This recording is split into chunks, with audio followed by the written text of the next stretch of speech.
What's going on, everybody? Welcome back to the Lore Cave. Do I have voice today?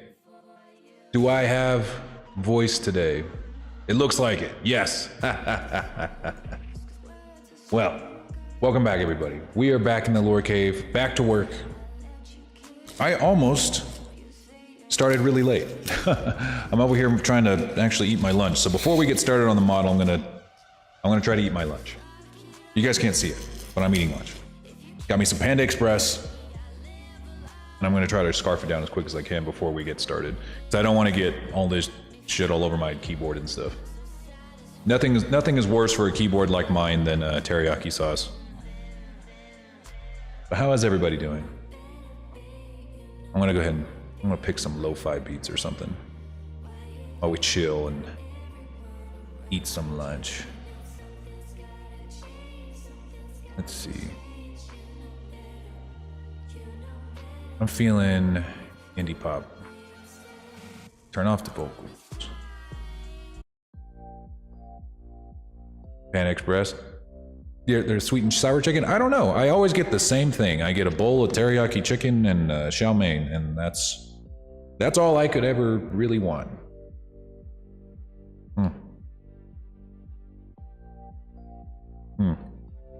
Good shit.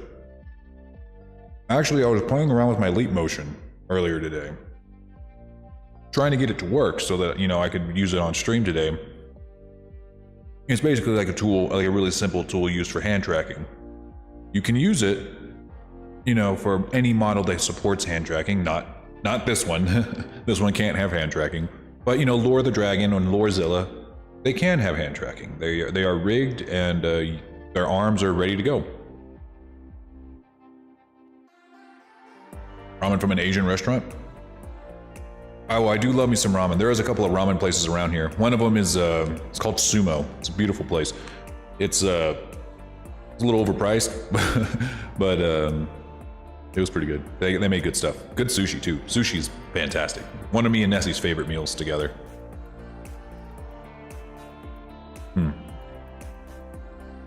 But yeah, the leap motion, I will say, it's a pretty good tool, but I couldn't quite get it to work well with my particular setup. I'm gonna need to buy a little chest clip that's designed to hold your leap motion and like clip it to your shirt collar.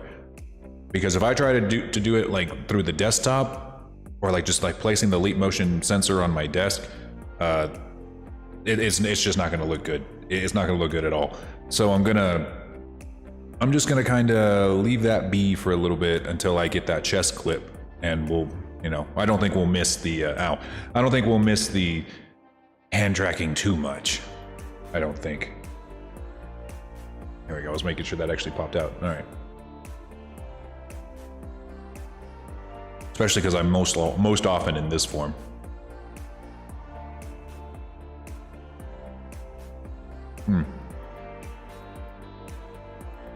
I could technically use my my VR headset, or my Valve Index as a hand tracking tool, but it's a hell of a setup, and it's very, very resource intensive because I have to turn on my VR headset completely in order for it to work.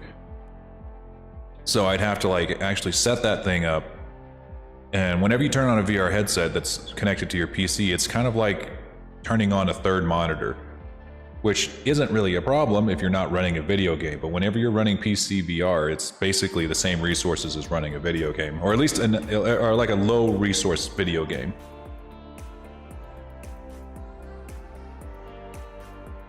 You're thinking about redesigning my persona into a Sangheli? I don't think I know what that is.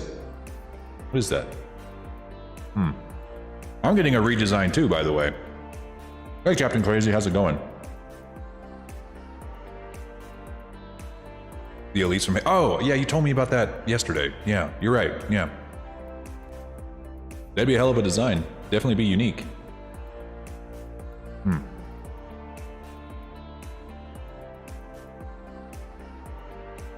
Yeah. Even though I will say, as much as I would love to be able to do like VR, stream VR games, I can't quite do that just yet. Did Steam fix themselves? It seems that way. I guess we won't know until later today whenever we try to boot up. Hang on, let me see. If I have a connection, then it should work. Yeah, it looks like it is.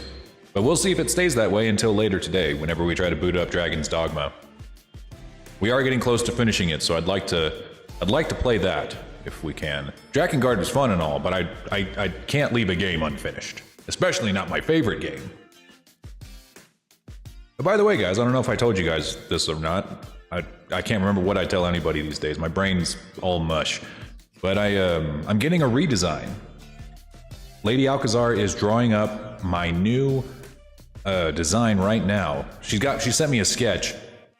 I'll show it to you guys whenever we get the line art done. But right now it's just a sketch. And I'm going to take that line art and I'm going to basically remake myself.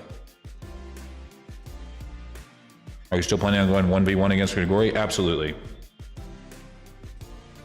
I've never done that before. Especially not on hard mode. I have absolutely no clue how hard it's going to be. Well, actually I do. It's gonna push my shit in. I'll tell you that right now. Because Grigori's fight is tolerable because if you have other pawns with you, he can target them while you try to climb him and stab him in the heart. But if you don't have anyone, if he doesn't have anyone else to target, then all he will do is, well, blast you. And if you try to climb him, he'll just like you'll have all of his aggro, and he will constantly try to throw you off. So that's why I'm considering, as much as I love the assassin class and the dire gouge, I might actually want to fight him as a mage, or even as a sorcerer, one of the two. Probably a sorcerer. Because I think even if I can cast healing spells, I'd rather just use potions if I'm going to be fighting him by myself. And I don't think he has any major debuffs that I can remember that you can't cure with like items.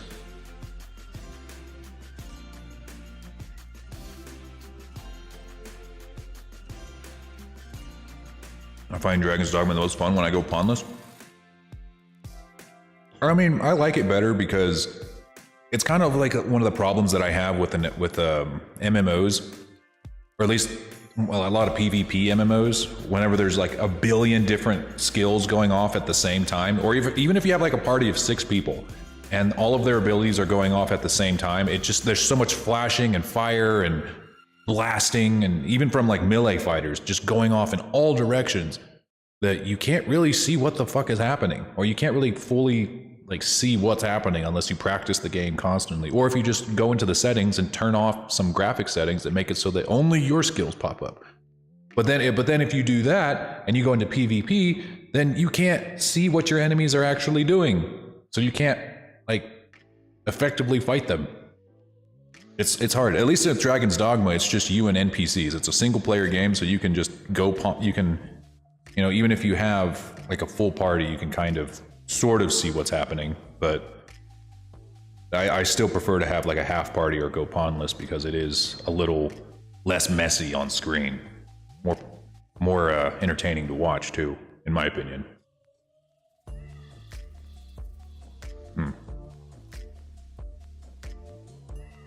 I was going to get some work done on Lexi's character, on Lexi's model, before we even started today, but I have not done any work today.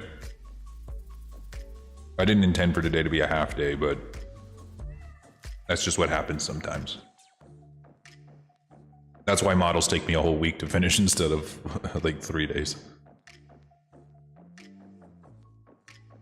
We'll see. I don't imagine her model's going to take much longer, because her clothes are, I'm going to try a different method for modeling her clothes, and we're going to see how that works. It'll probably be a lot simpler, that's for sure. Or at the very least, it'll clip much less and be easier to rig.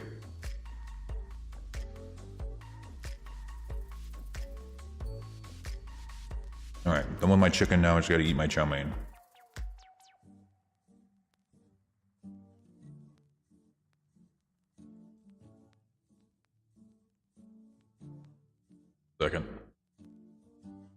gonna change the music up just a...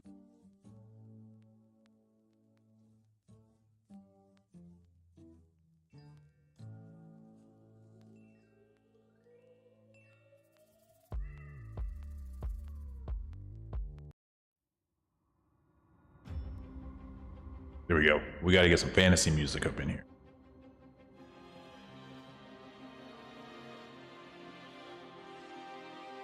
Ah.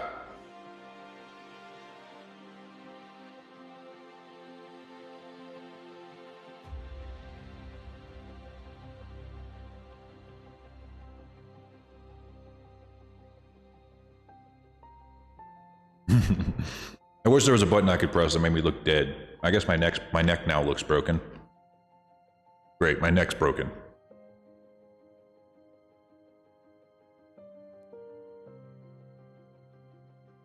Well, stick around, Artizard. You'll get to see what it's like to play pawnless.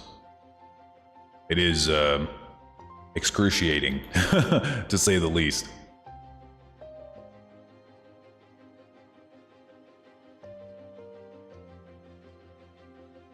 But really the worst part is the fact that you take all of the aggro by yourself.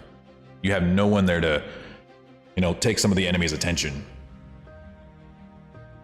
And if a pawn goes down, you can just go up to them and tap them on the back and they come right back with half health. But if you go down, that's it, unless you have a wake stone.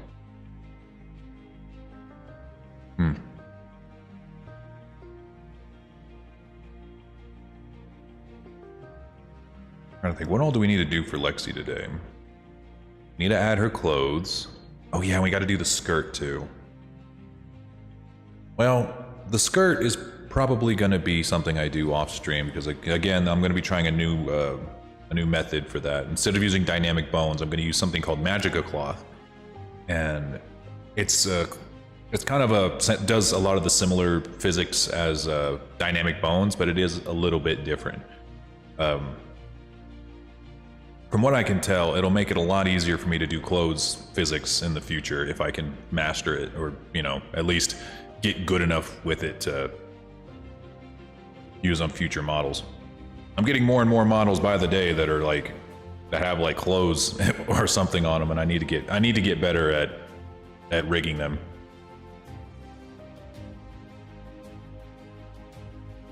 I will be planning on putting together a new prefab project, for those of you who don't know yet. Is the skirt going to take long off stream? Maybe. Maybe. It might take me at least 2 hours to do. Like, it's something I'm probably going to do tomorrow morning. Most likely. What is today? Wednesday? Yeah, I'd probably do it tomorrow morning. Because, like, it's not like I don't have resources to go off of, and like YouTube videos that have all of the tutorials on it. Like, I'll figure it out. It's just I don't want to like sit there and watch a bunch of tutorials on stream. You know, that's not something I want to do. I want to do everything on stream that I actually know how to do. When you buy dynamic bones, is it a one-time buy? It is a one-time buy. It is a Unity asset, so you just purchase it and it's yours to use forever.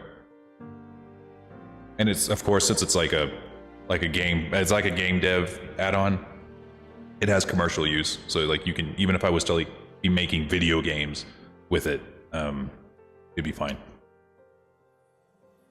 Which I am leaning into a little bit, guys. I'm like, I have so many things that I want to do now that I have like some Blender skills. I want to make a video game, but I don't know if I would make it in Unity. I'm kind of leaning towards using this other game dev software called Godot. And it's, for one, it's free. And you don't ever have to pay money to use it, even if your game actually does take off. So like with Unity, if you make a certain amount of money from the games that you make from Unity, that's when you have to start paying for it. And you have to pay a lot for it, like a pretty significant amount. To the point where, like, imagine for a second that, let's say, I don't know what the cutoff is off the top of my head, but let's say that that the cutoff was like $10,000. And in order to make that kind of money, you would have to sell, let's say you make like a small game that's like a $10 Steam game. You would need to sell, well, 1,000 copies of that game to make that $10,000.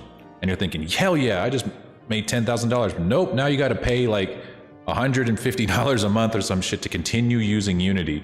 So like, unless you're very confident that your game is just gonna pop off like fucking what do you call it? It's not Fall Guys. Getting Over It with Bennett Foddy. Unless your game is gonna take off to the fucking stars like that, unless you're confident that Markiplier is gonna play your game, I would not suggest making your first game in Unity. From the research I've done, that seems to be the consensus. If you're gonna start, you're either gonna have to start with RPG Maker, the other RPG Maker that's for like tactical games like Fire Emblem, or Godot. Unreal Engine? I think Unreal Engine has the same licensing, doesn't it? Like, it's good. Like, it's a good piece of software. It's like you're getting your money's worth, but like, let me see. Just look that up real quick. What is the licensing? Because Unity's free to download, of course, but let's see. Licensing options. Yeah, free to get started. For non-games professionals.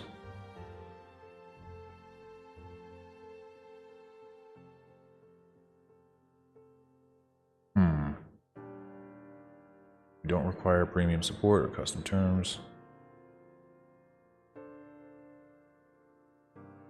Free to download, free to use as many terms, includes that.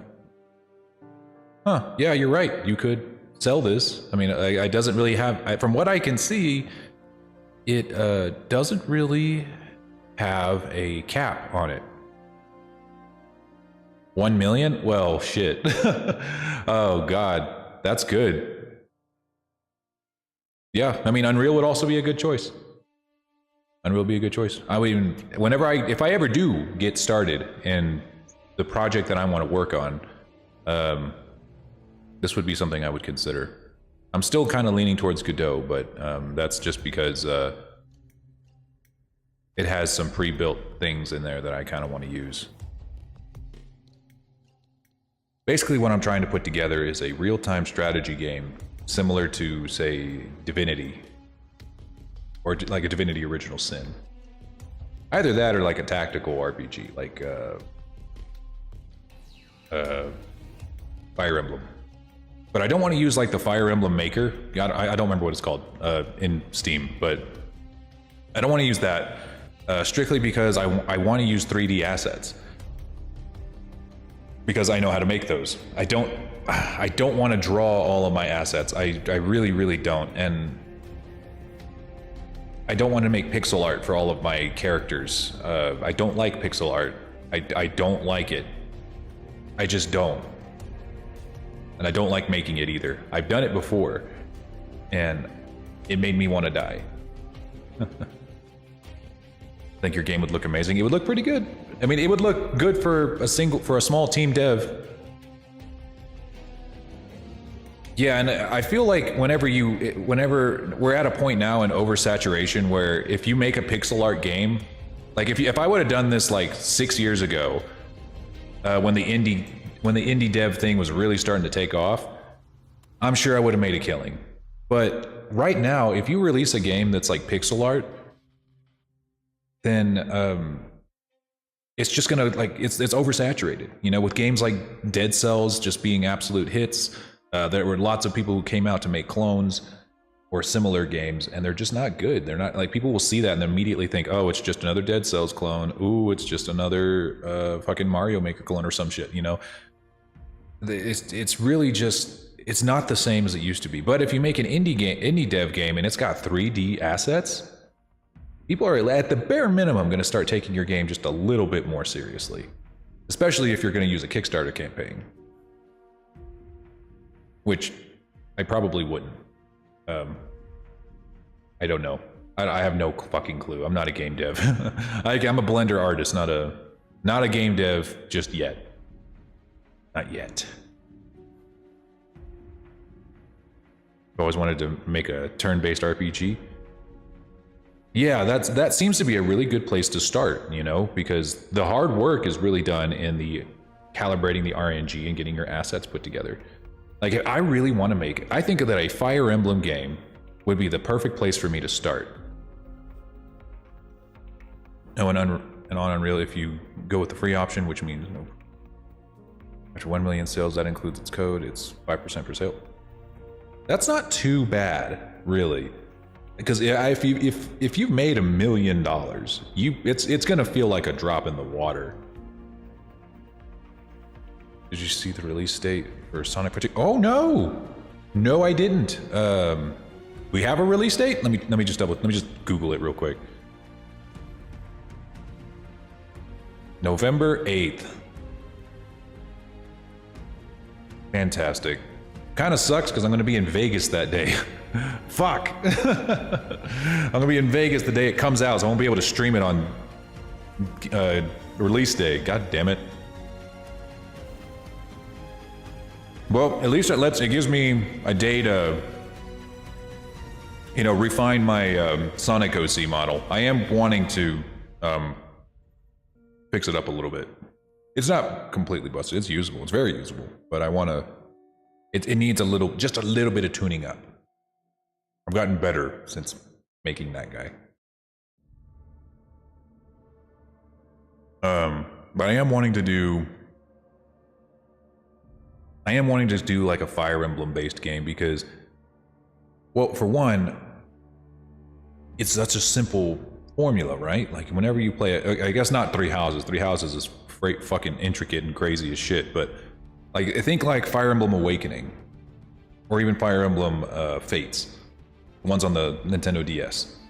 Those games, which they sold for like $40 at release day, were just 20 plus chapters each, and there was no branching to it, unless, you know, not including what happened in Fates was basically just 3 separate games. You know, it wasn't like your choices made a huge difference. So there was no branching. All it was you had locked in character progression for the most part. Sure, there was some RNG involved, but you know, again, that's just the case for any strategy game. You just make those 30 levels. You design those 30 levels. A game like FF Tactics, yes, that too. You know, because like you have that and like something like Onimusha Tactics. I love those games. Fucking love them. And if I was to make a tactics game, it would be similar to that.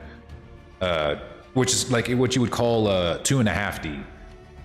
Well, actually, no. I would. Those games are in what are 2.5D because it's like it's 2D, but the way that it's set up on the screen, it looks like 3D because of perspective. So you can have multiple levels on the map, not just a flat grid. You can actually have like height advantages and stuff like that, and it's more of a cubular map than a grid, which I loved. I really loved. I would probably try to do something like that.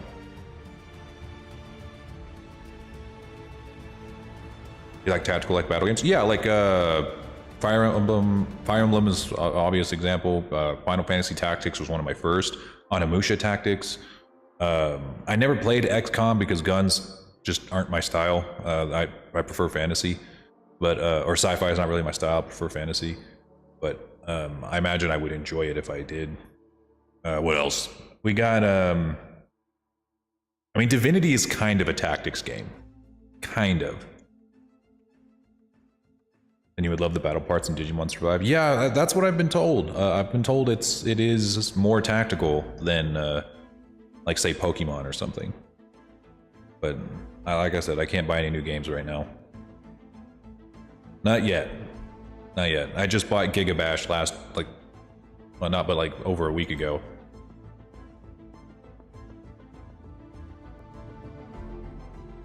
I got it, and I finished that, I guess. I guess I could buy a new game.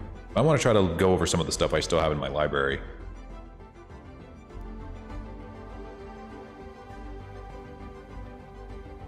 You know, I never finished Outer Worlds. Probably do that at some point. What else? Oh yeah, Star Wars: The Knights of the Old Republic. That's a game I haven't finished. I finished it in like middle school, but I'd love to play it again. I've forgotten enough about it that it would feel like it was brand new to me. Bummer about yesterday. I know, that was so good. We were really like hitting it off and making a good show, and like all of a sudden it just dies. We even had a backup. I even talked to him earlier that day and was like, hey, in case Gigabash doesn't turn out, do we want a backup? And he's like, yeah, let's do Back for Blood. But whenever Steam goes down, that's it. That's it, buddy. Like you're done. I'll have to make it up to him sometime.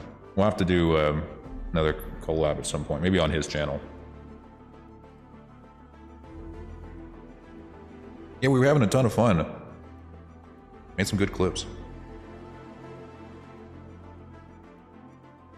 What was I talking about? But yeah, if I was to make a tactics game, like writing the story wouldn't even be a problem for me. After all, I was an author before I was a 3D modeler, so I mean, I could write the whole story, write all the dialogue, because dialogue was easy for me. You know, design all the characters, make all the characters in Blender. That'd be probably the most time-consuming part. And then, what else would I do? Because getting all my assets together would be... What all would I need? I would need the models, obviously. Models for every character. Animations for every character. And... models... animations... textures... colors, but I guess it comes with the models. I would need environments, that's for sure. But if I was making a grid-based game, I would have to make the decision now: is it going to be grid, or is it going to be 2.5D, like cubes? Which I would probably do like a grid, strict, and then have like places where people could climb up and down. Kind of like that's basically what Divinity Original Sin does. Like it's essentially a grid. It's just that whenever you move, it's using action points and like it's kind of calculating distance, and it's kind of using like a calculus to kind of determine how much movement your character actually has. It's all doing that behind the scenes, so you don't see it. But under all of that, it is basically a grid-based game. Which, if I could get away with making a game like that, I would, but I don't know if I would do it for my first game. My first game would probably have to be a grid, if only just because I would be new to the whole game dev thing. And then on the grid, the combat system would be, I'd say, similar to Dungeons and Dragons to some extent, without as much, I guess, obviously not with as much freedom as some people give to their players on the table, because, you know, obviously, but you'd be able to do all your basics, and it wouldn't just be the player's handbook either. I already have a rule set already drawn out that I use for my own tabletop game, but I would probably just try to codify that into like the game's actual programming. So kind of like how Baldur's Gate is basically just a codified version of Dragons or Dungeons and Dragons. I would be making a game that's codified using my rule set. All right, I'm going to try to scarf all the rest of this down, and hopefully I don't get the hiccups. 1 second.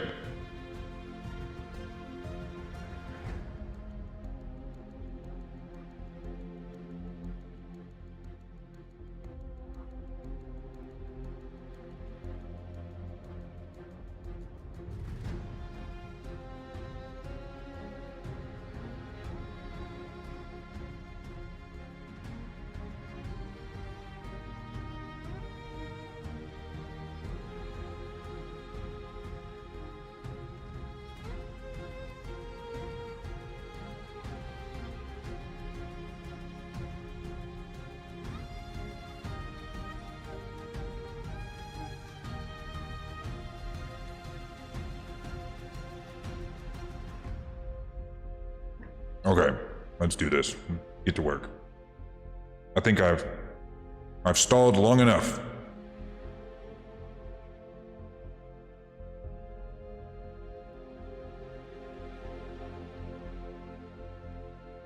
All right, here we go.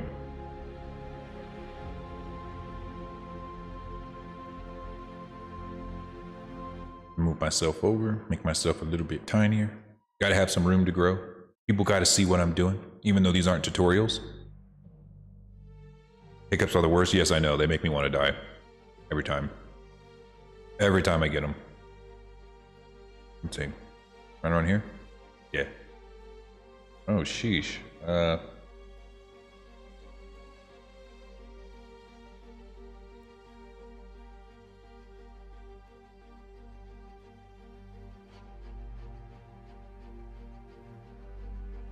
What is that loading?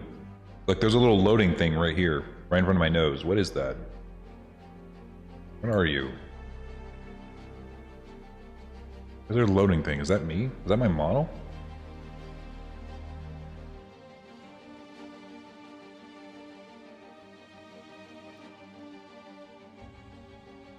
No, not the model. The tits? No.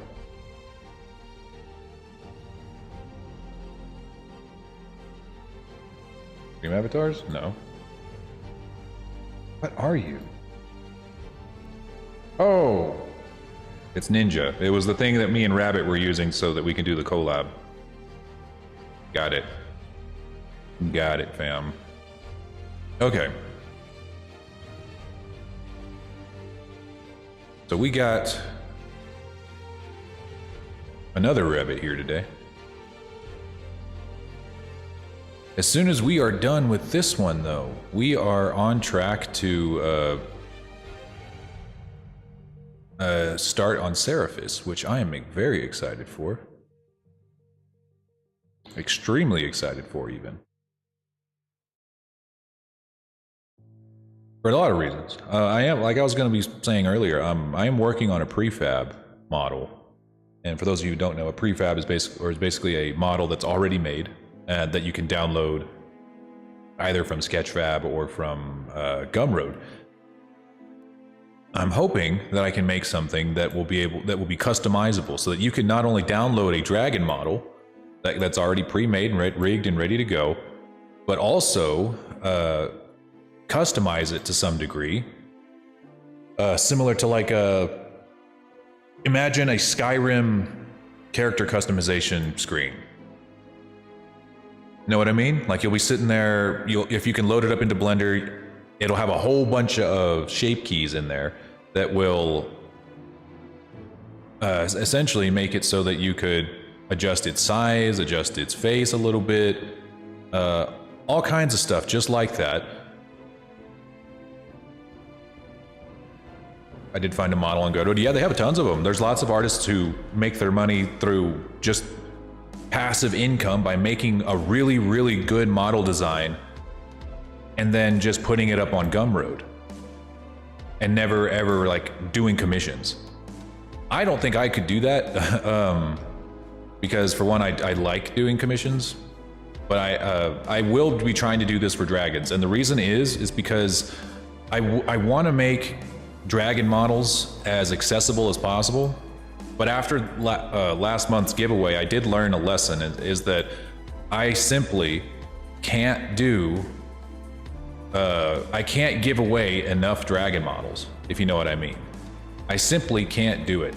I can make, if I were to give away 3 dragon models a month, like I did last month, what would end up happening is that like every Sunday that I normally use to work on my own creative projects, I would be too busy making free dragon models for everybody. And as much as I want there to be a ton of free dragon models out there, I'm only one person. I can't make enough. However, if I make this this prefab, then I will be able to essentially just, if I want to give them away, I just give away a free download token. And of course they would be kind of, forced to go out on their own, and they will have to learn at least a little bit of Blender in order to come in here and adjust it to make it look like how they want. But it wouldn't be too difficult. Like anyone who's modded Skyrim before would have the skills required to do it.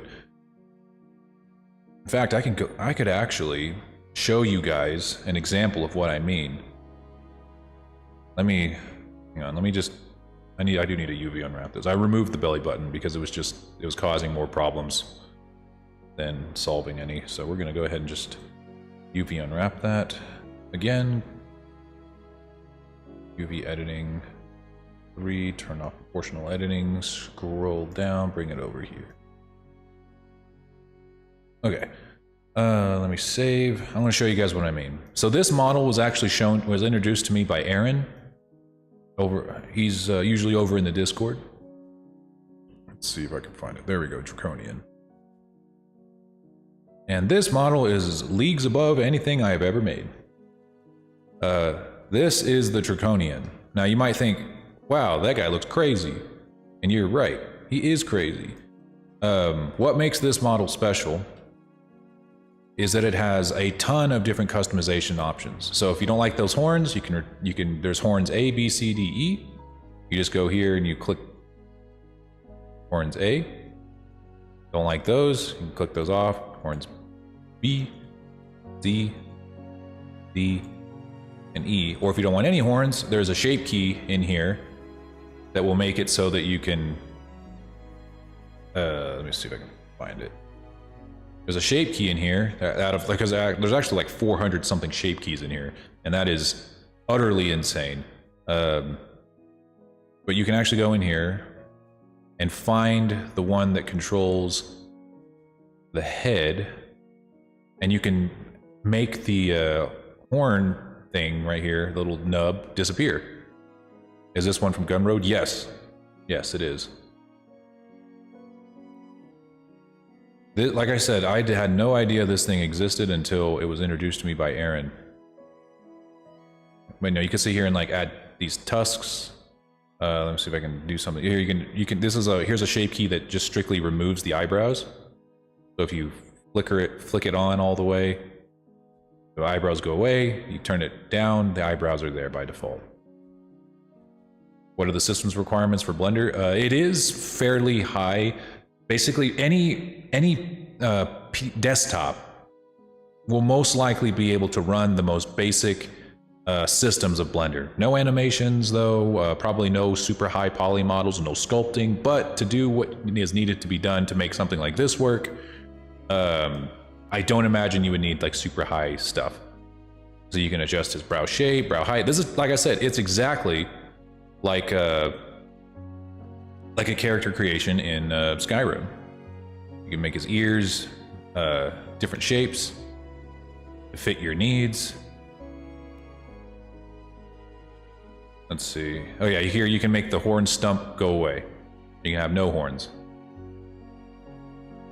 How much for Blender? Or on Gumroad? Yeah, this dude's only 40 bucks. Just only $40. And see, that's why I'm saying I want to make something like this. One incredibly well-built model. One incredibly well-built model that I can just put up for sale. Based on my design, of course, it'd be a quadruped dragon, and it'd be rigged with a my quadruped dragon rig, so it could work in VC face. There are plenty of rigs out there that work in VR chat. Like this one is designed to work in VR chat and in VTubing because it's a humanoid model. It's easy to do that. But for a quadruped dragon, I would have to have 2 different versions. I would have to make one version that's strictly for VTubing and one version that is strictly for VR chat.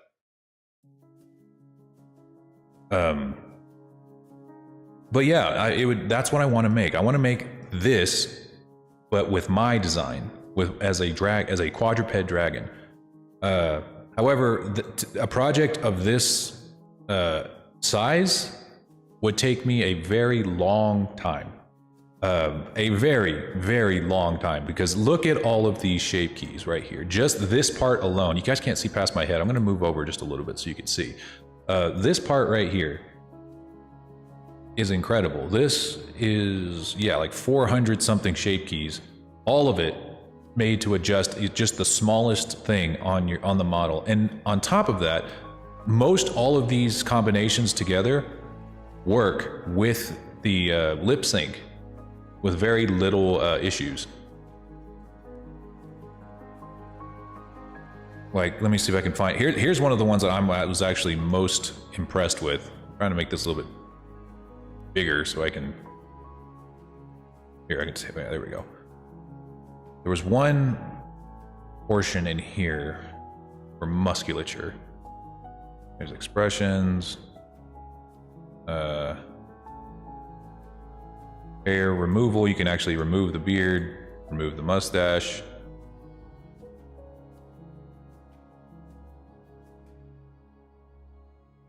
Make his ear thing bigger, smaller. That's a lot of shape keys. It is a lot of shape keys. This is a fuck ton. Like, when I reached out to the creator and I asked him, is there any sort of add-on or software that you used to, well, expedite the process? Or did you just get in there and make every single one of these by hand? And he told me he did. He went in here and he made each of these shape keys by hand. It took him over a year to do it on his free time. This was not his main job, so he had to go in and do this on his free time, but still, it took him over a year to do it. So it's a lot. It's an incredible thing. And I want to try to make something exactly like this. The issue is that in order to do that, I'm basically going to have to stop doing monthly giveaways. Or if I do it, I have to do just one, and it's going to be only on Patreon. If I continue doing it at all. Because I want to spend all of my Sundays working on my version of this. And to a point where I can have at least one customizable version out. Now, let me see if I can find the one that really impresses me. Let's see, there was the teeth, the mouth, eye shape, jaw. Because some of these are a lot more... Here we go, face presets. So, you know, you might look at this face and be like, yeah, that's an okay face, but I want something a little bit different. Well, there's something entirely different. Or this one. Well, how about this one? Or this one? You eventually find one that fits your style, and you can even go like in between. If one of them doesn't quite work, you can kind of go in between two of them. Like that. And all you would need to do is, as soon as you figured out the face preset that you want, you would just take it, and then you would go, click on it. You would just go apply selected shape key to bases. This would make the base model this shape key.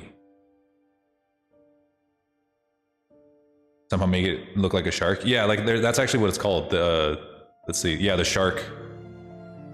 That's what he called it. But as you can see, stacking shape keys tends to sometimes make weird things happen. But that's on the user, not on the creator. Yeah, there's a shark-like.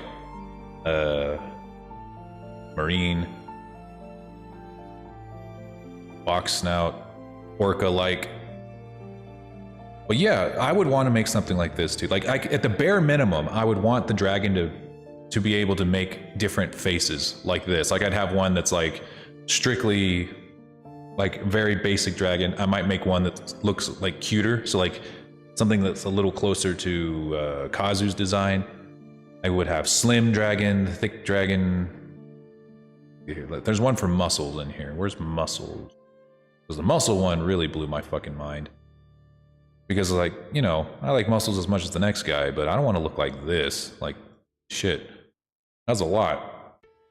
Oh, and this thing also comes with its own textures too, and different shit and different colors for the textures. So it's easier to mess with the shape keys than it is to mess with the colors, because you do have to go in there and, well, apply the textures in Unity, which is something you're going to have to learn how to do. But it's not too terribly difficult to learn that part. Damn it, I'm probably scrolling past. Yeah, here we go. Overall musculature. If you want to add more, he gets even bigger. If you want to take it away, make him slimmer, he'll slim down. That blew my fucking mind. You can make his neck chill out too. Incredible. Just an incredible design. Like, I can't even begin to tell you guys how long it must have taken to do that, to make this look good. Because you guys see, like, whenever I do my shrink head thing and my big head thing, there's more to making a good-looking shape key like this than simply shrinking it and making it larger. Like, if I were to take this and just like straight up try to shrink it, you know, it doesn't work. You have to go into each individual limb and then shrink them down by hand to make it look like a natural shrink. Just incredible shit. But this is not what we're working on today.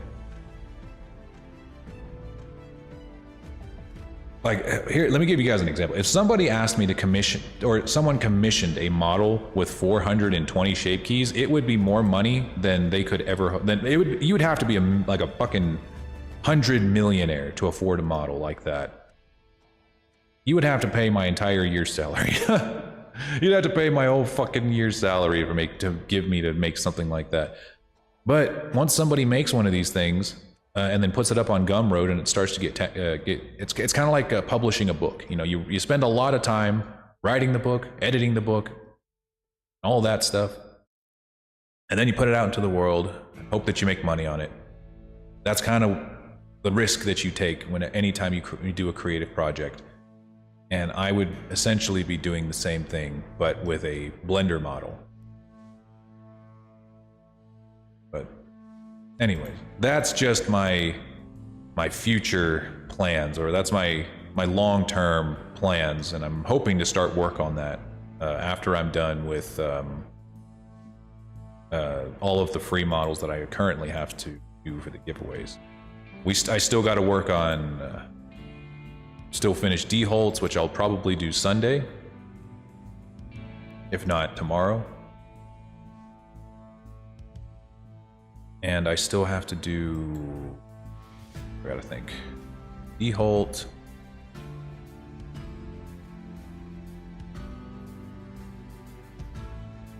damn it, who else do I got? Yeah, D-Holt, and then we had another winner, but they wanted me to work on their model on the down low. They don't want everyone to know that they're getting a model. Gotta have those secret debuts and whatnot.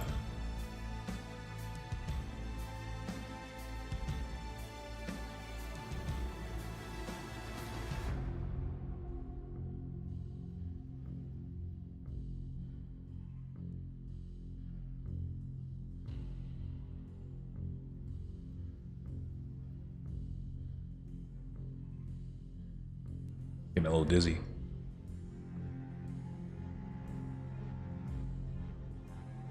All right.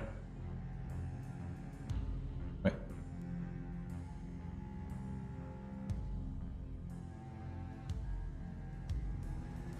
God, underwear is not exactly easy to paint using seams. We might actually have to do like, this might have to fill in some of it, but we might have to fill in or draw around the rest of it by hand. We could do that though. We'll get most of it covered here.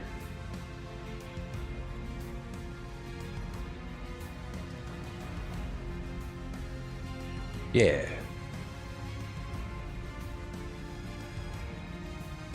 Then the majority of the cheek, the top half of the cheek.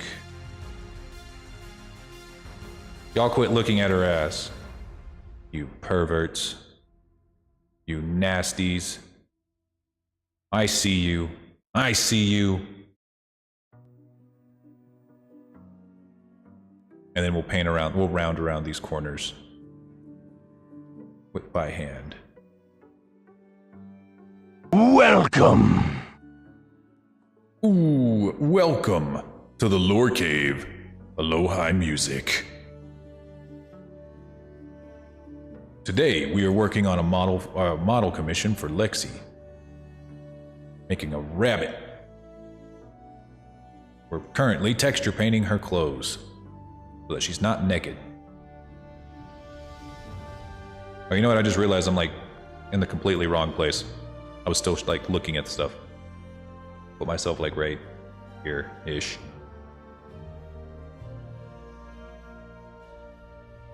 Let's see. You show and tell the butt. Hey, I'm a professional. I'm like a doctor, okay? I can do it. You guys, on the other hand, y'all are nasty. Y'all disgust me.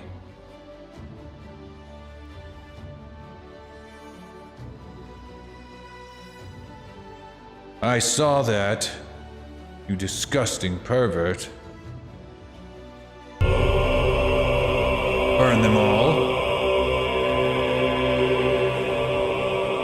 One second. I'll do it. Let me get this. Okay. All right, everybody, time to die. Disgusting. Am I allowed to ask a question that has nothing to do with what you're doing? Yeah, sure, why not? By all means. I'm basically just kind of streaming the second half of my workday. This is my day job, so just kind of have company while I'm working. Let's see. All right, time to die. It was nice knowing you guys. Goodbye forever.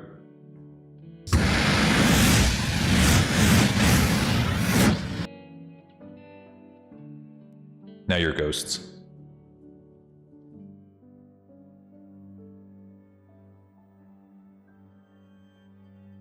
Then we'll round that out.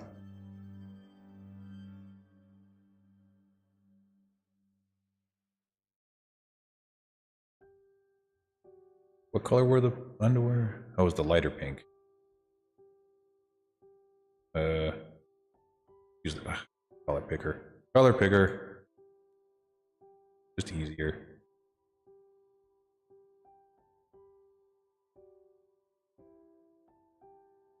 Haunt him like Nappa haunts Vegeta.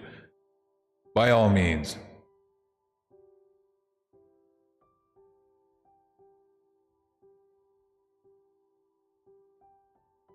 So I have what I think is a mesh of text, but I want to alter each letter individually.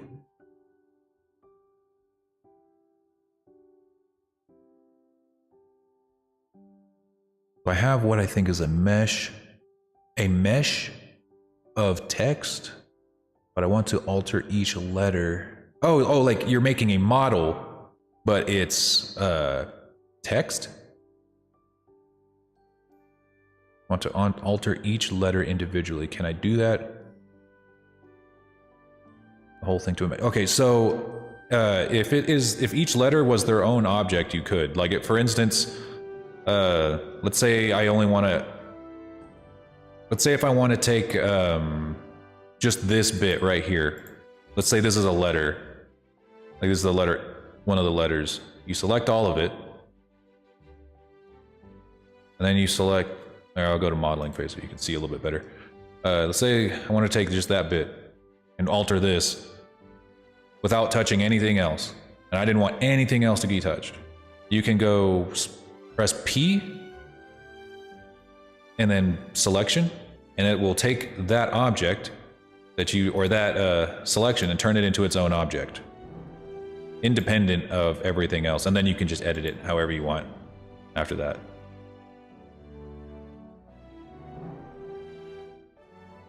Super simple. All right, and then we'll paint the rest of that on, so by hand, or smooth that out by hand.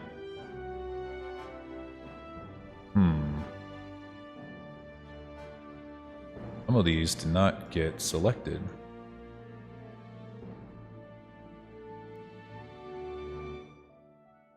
Or they did, but it's a little blocky. So I think what we'll do, it won't let me select just one letter though. Just lets you select the whole word. Are they attached to each other? Like, are the letters attached? Like if you select this, or like if you right click on one quad or try. Who's the pervert now? Hey, I'm a doctor. I'm allowed to get in close like this. I'm a doctor. I'm a trained professional.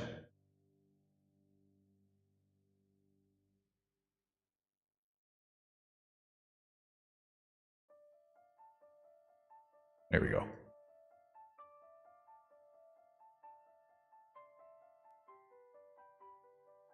I am Dr. Lore.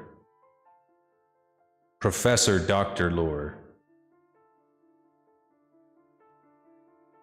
Or Dr. Professor Lore.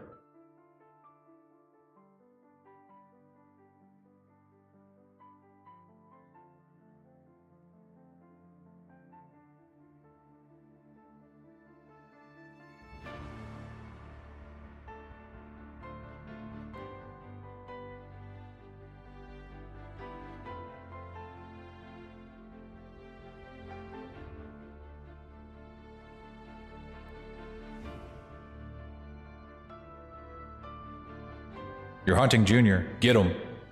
Get him. Make him piss his scales. There we go. Don't look at it, guys. You disgust me.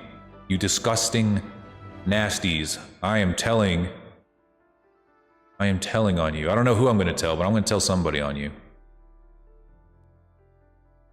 I'm going to tell somebody who you don't want to know, who you don't want to know that you're looking at. Bunny ass.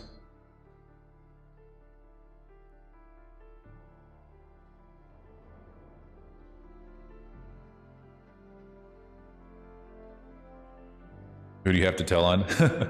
No, nobody. 13. I'm joking. I'm joking that because I'm working on ass and like underwear right now. That like if they look at it too closely, then they're being perverts. Don't look at the screen so closely. You are to maintain a. You are to maintain a minimum distance from your phone of 6 feet at all times.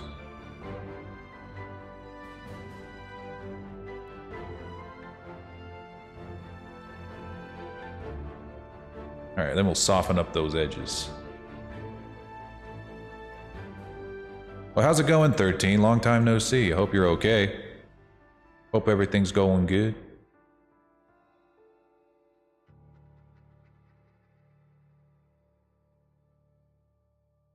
I missed a square. Select it. Fill tool. Oh wait, no. Damn it. There. That's better.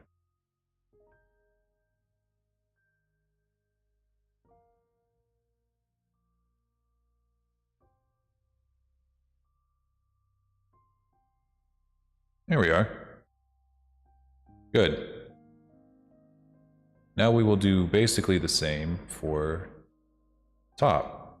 But I might do a little, since the top isn't quite skin tight, I might model it in with some extrusions. Been working and moving a couple miles. Oh, that's okay. Well, I'm glad that you're able to relocate.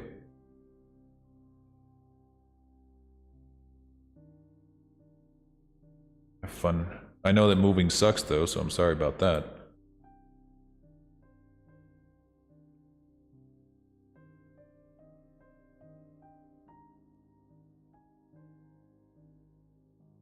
Yeah, that's a solid line right there. I don't think I wanted, I think that she would wear this kind of underwear that kind of like dips down right here so that it would make room for the tail. So I think that'll work. Next up, there's some parts here that we do have to repaint because I messed up last time, but shouldn't be too hard. This time we're going to use the dark purple.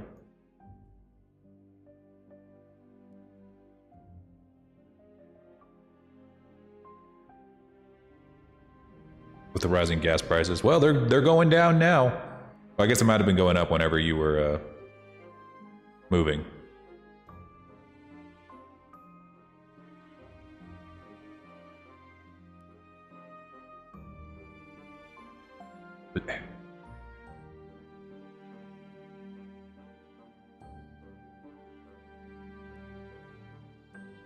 Lord, what do you do for money? You paint bunny ass. Yep, that's what I do now, and I'm not ashamed. I will never be ashamed. I know not the meaning of the word. You should know this.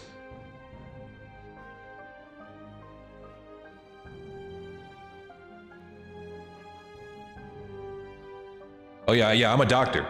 I'm a doctor. I'm allowed to grab ass.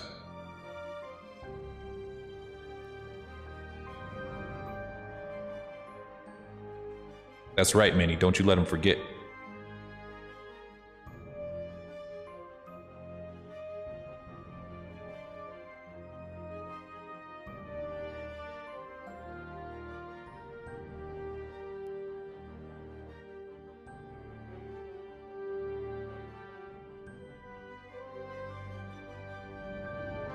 Painter of asses. Yes, that's what I want on my tombstone.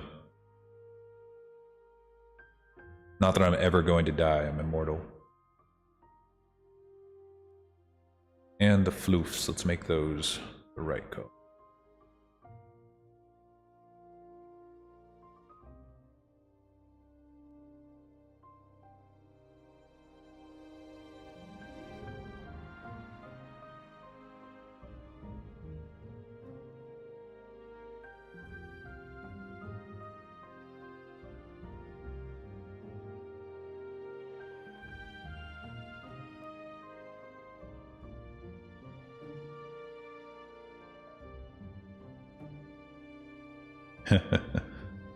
Yeah, going from being a cook to a blacksmith. Went from cooking food to cooking knives. I'm gonna go ahead and, well, the gem is a different object. But I can still texture paint it. Oh wait, no I can't. It doesn't have a texture yet. So we'll focus on the skin. The hair.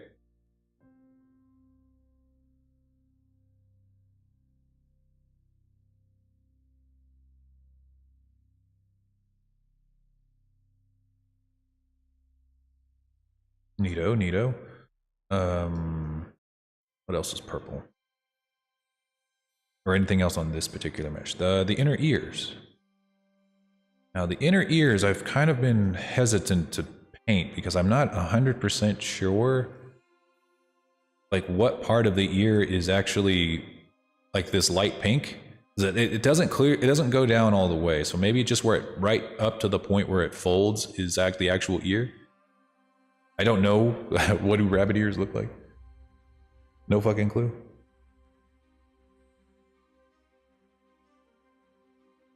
I'm just gonna do like right here.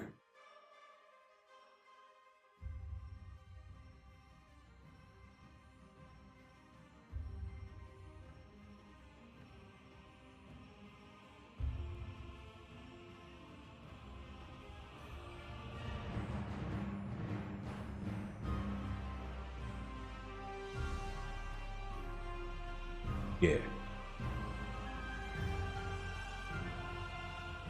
I studied anthropology for 4 years and ended up hitting hot pieces of metal. Hey, I studied exercise science for 4 years and now I'm not doing that. I have completely and utterly retired myself from the fitness industry. I simply do not want to train anymore. I just don't. I fucking hate it. The whole fitness industry is utterly garbage and completely beyond saving, so I never want to touch that shit again. Painting bunny ass. Well, that's not all encompassing. I painted all kinds of ass. I painted dragon ass. I've painted damn, what other models have I made? I basically only made dragons, haven't I, guys? Kazu was a dragon. Firecracker was technically a dragon. Lady was a dragon.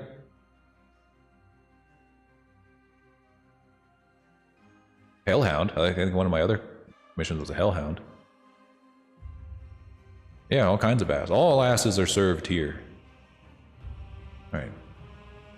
Alright, since we got the body painted, let's go ahead and figure out where the top is gonna go.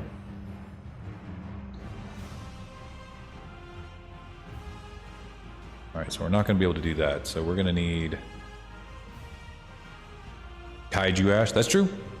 My own ass. I've painted my own ass many times. Many times.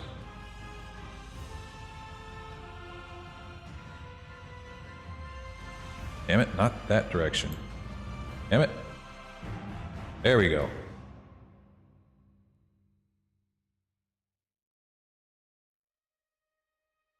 Go ahead and just paint these just to get it over with.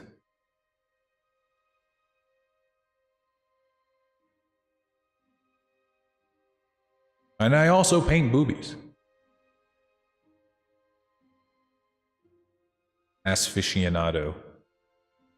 Yeah, that's going on my resume if I ever get a real job again, which I won't, because fuck that. Real job can gargle my nuts.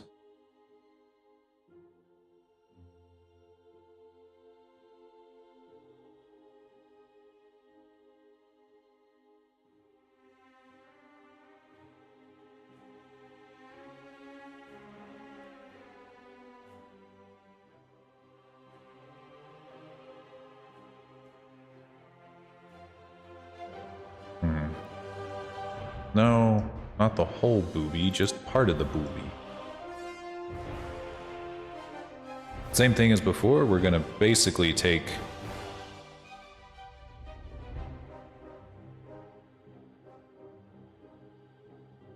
this, mark it sharp. What is this music called? This is from Epidemic Sound. This particular song is called Clockmaster's Magic Pendulum.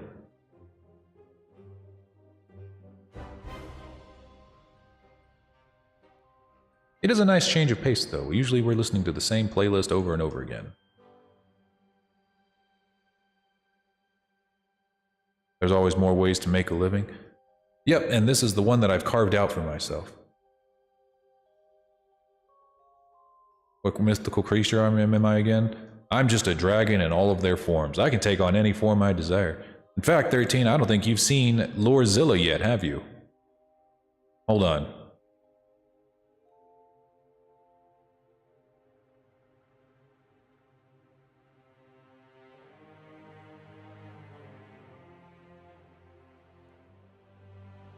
You ain't ready. You ain't ready for this.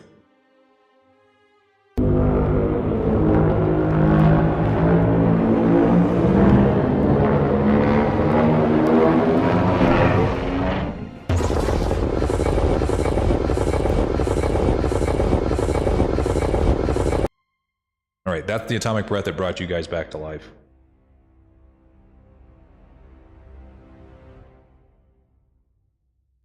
Your puny guns can do nothing against me. I am Lorzilla. I am too powerful for you. Die! That's right. Fucking cool, I love it. Thank you. Took me a lot of time to animate that. But I must return to my true form. As fun as it is to be Godzilla, it is only a mask that I wear.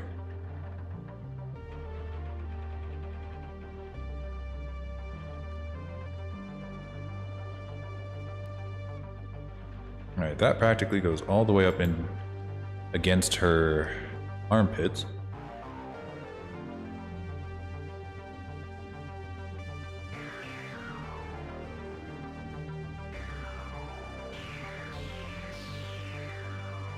It's a pretty tight top, so I think it's gonna basically just go around the entirety of the arm.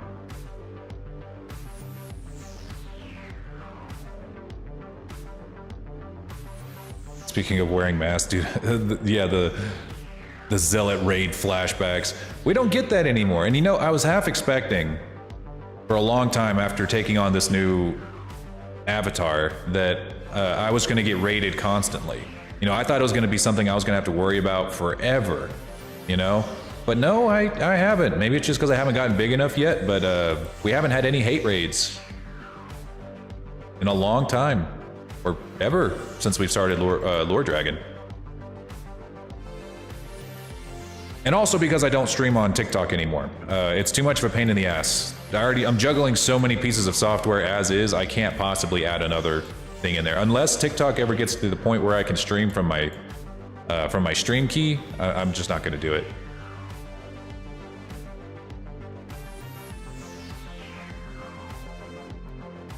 It's just not worth it.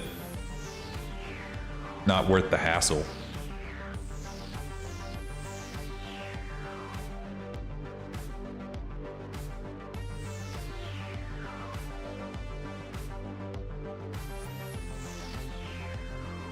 What we're basically doing is kind of doing a quick drawing, square drawing of what her top is going to look like. And it's just a rough guesstimation, and we round out the corners by hand afterwards.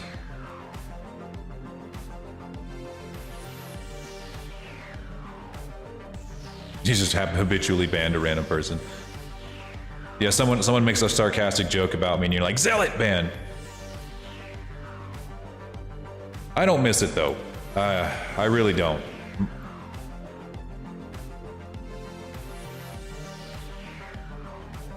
Not really. This feels more authentic to what I actually want to do versus old scratch stuff. I did get to show a bunch of other VTuber friends some of my old content, because like they were asking me like, how do you get big on TikTok how do you get big on TikTok as a VTuber? I'm like, well, you just don't. You just don't be a VTuber, you be a cosplayer, and you just pick up one of these devil masks and you'll make a fuck ton. You get a fuck ton of views, but let me warn you, it's gonna be absolutely fucking insane for like the first year that you do it.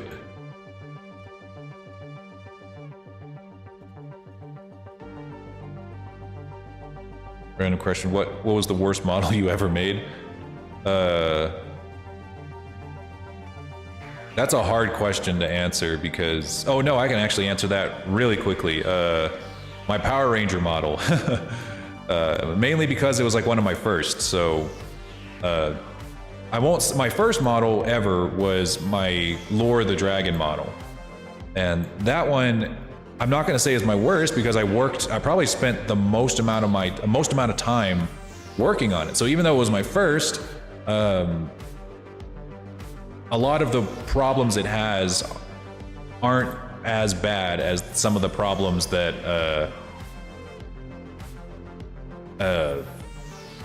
my Power Ranger model has. Wait. We don't want to go between the boobs, because what we're about to do is extrude outward. So we actually don't want to select these inner bits.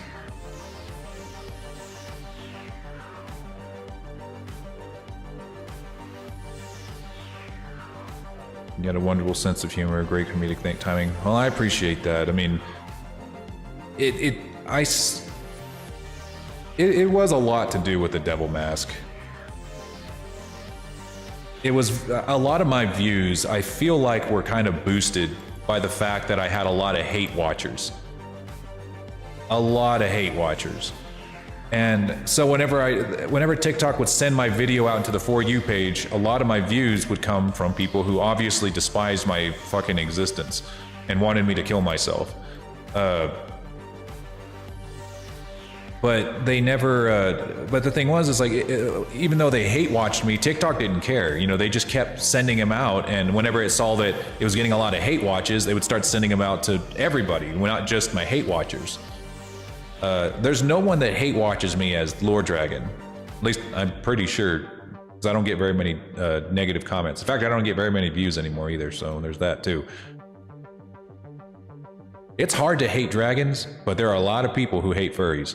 And even though I don't identify as one, really, people don't care. They will see me as one, and I have gotten some hate comments on YouTube, but YouTube isn't exactly good at making sure that your content, at least for the shorts, ends up in front of people who actually want to watch that content.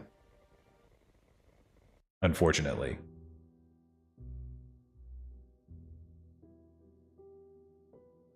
Okay, so now that we have all of that selected, I'm going to try something that may or may not work.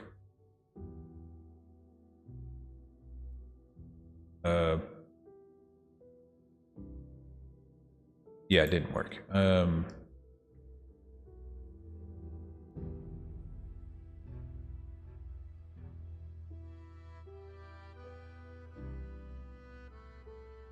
But I am working on getting a new mod. I do actually not get quite as much hate, or like from furry fanatics or furry haters, because I am like a quadruped dragon, so I'm like slightly removed from the furry community than that in that aspect.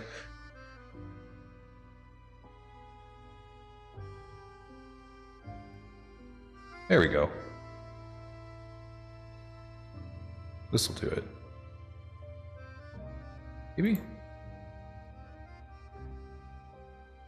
Yeah, there we go.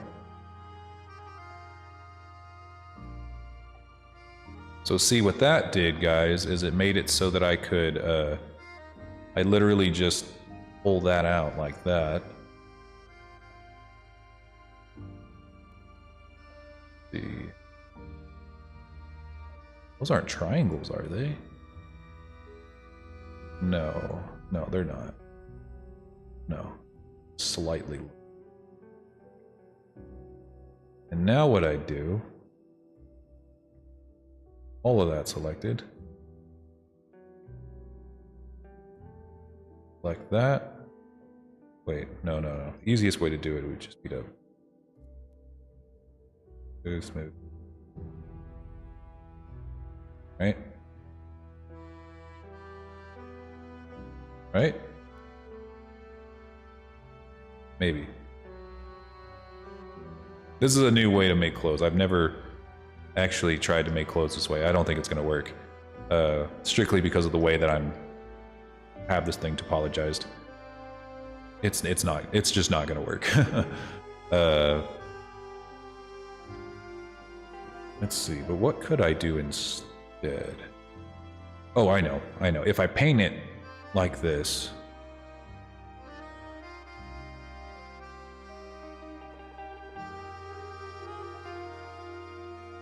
yeah, nobody hate comments on my streams, really. They mostly do it in my YouTube comments, and most of the time I don't even see it. YouTube is pretty good at filtering out what it thinks are hate comments.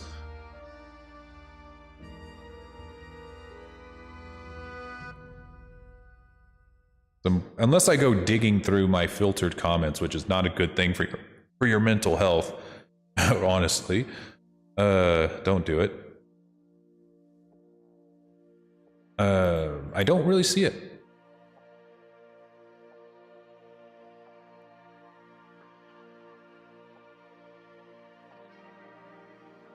Best way to do this, if I just paint it on.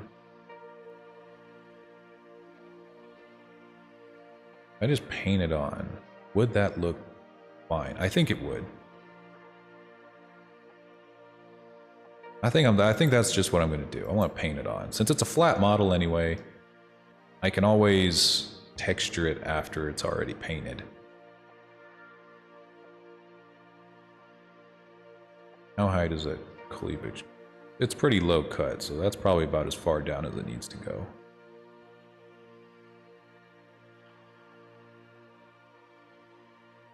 Like right down there, and then we curve it up that way. Like that.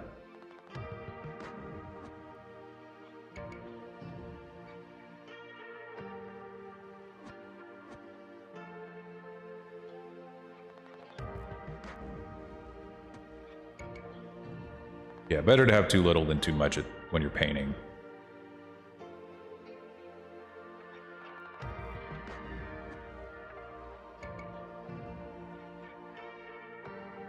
Mask. Well, hey, it's, maybe if you don't want to use a mask, you can always use a. You could be a VTuber. One of us. One of us. One of us. I'll make you look like whatever you want. Yeah, don't stream in a mask. I'm just gonna tell you right now, like, just don't do it. From personal experience, it sucks. It really sucks. Okay, like it really fucking sucks. I get sweaty just streaming in general. And then when I streamed as Old Scratch, it was some of the most miserable experiences of my life. I did it for views, and I did it because I thought I could get me a better Twitch channel, and it kind of did. It got me a pretty good head start, but god damn, It was awful. It got to a point where I never wanted to stream again. I was like, no, I don't want to do this anymore. It's miserable. And I can imagine a leather mask would be just as bad. Probably worse. Because at least silicone is like really good at whisking or getting cooling you down at least somewhat. But leather would cook you. It'd bake you.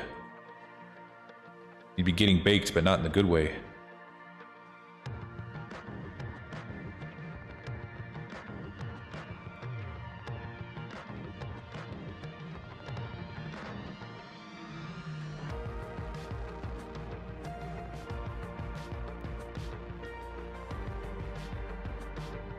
Just got kinky.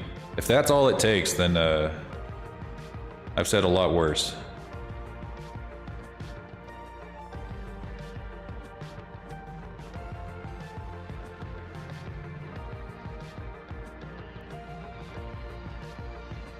Alright, then we fix up this corner right here.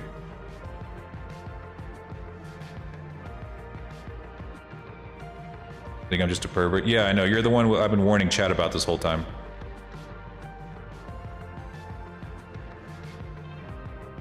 Remember, chat, don't talk to strangers or to the unlucky 13.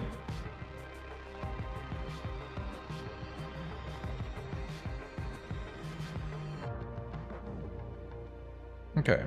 Let's go ahead and give this little thing right here. What is that? The little booby gem. We're gonna call it the booby gem. Yeah, the booby gem.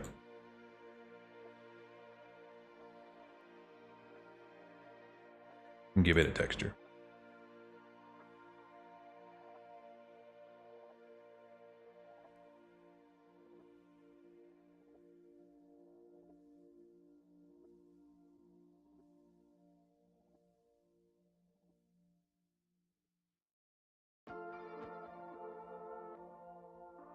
I'm probably the only person who watches you a lot on YouTube. Yep. It kind of goes on and off. I think there was another person, but I think she might have took off.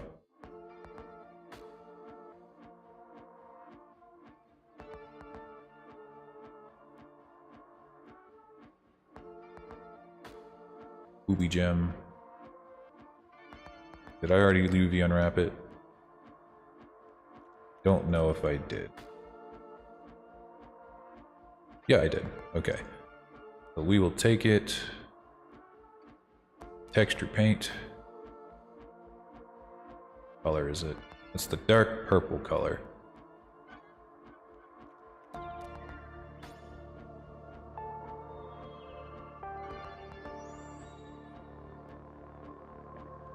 There we go.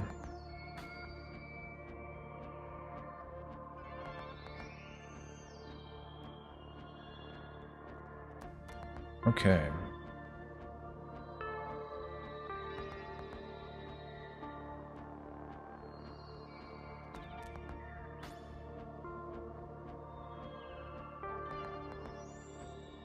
Yeah, from what it seems like, this really does hug her arm pretty tightly.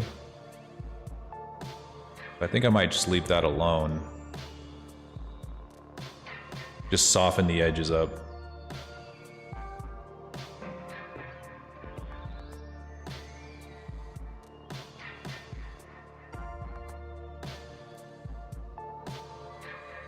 Or actually, I probably could pull these down. No, not gonna happen. All right, we'll just paint right across here.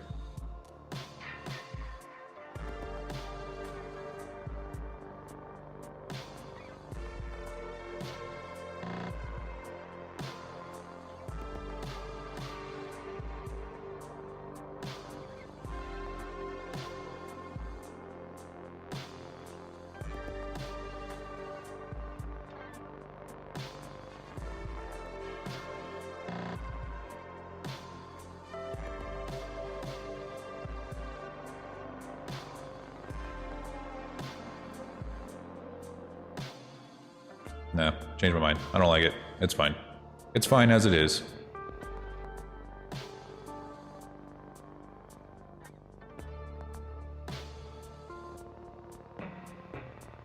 We'll save that texture.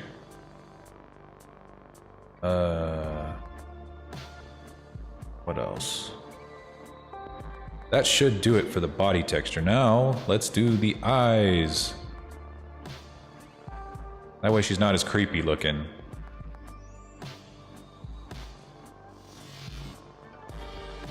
These are very large eyes too, so I'm gonna need to like really make them big.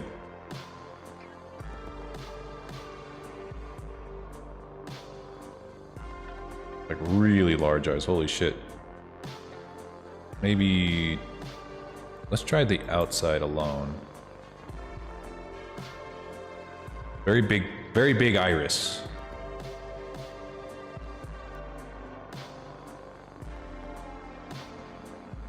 Oh, they don't got a material, hang on. Lexi eyes.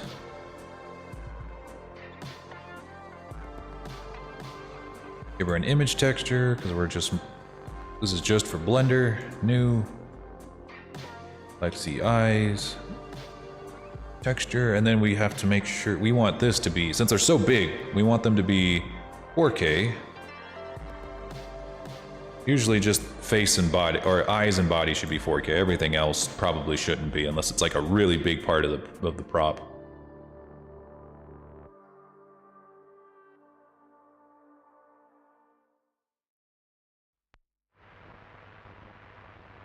Yeah, that texture came out black, so let's make the base color white first.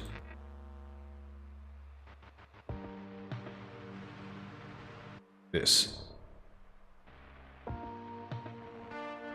Realized that after working for Devil, writing a book, being a streamer, painting house, and being a dragon, that you could be a rapper as your next big idea. We're actually going to yeah, it's because I can actually spit fire. I can spit fire for real. I can spit real fire. Then you will all be sorry. Keep an eye out for my next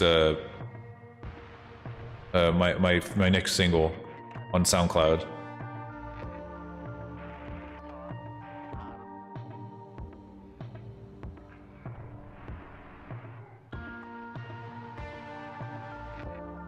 Which of these is the actual color? Because she put 3 colors in here because there's like 3 different shades, but we don't need 3 colors for the eyes. We're gonna be using shaders for that. So, oh, she kind of did, didn't she? Like, yeah, if I try to shade that naturally, it's gonna look like shit. So I'm just gonna get the lightest color, or maybe the middle would have been better. We'll find out. We're about to find out.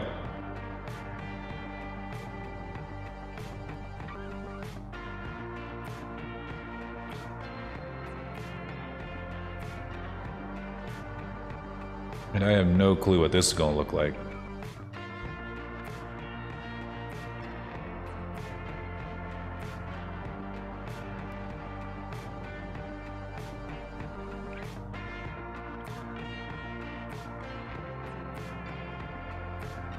She has a tall iris, now that I'm looking at it.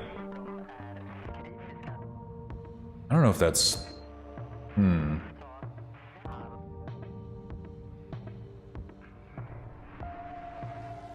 If I were to take that...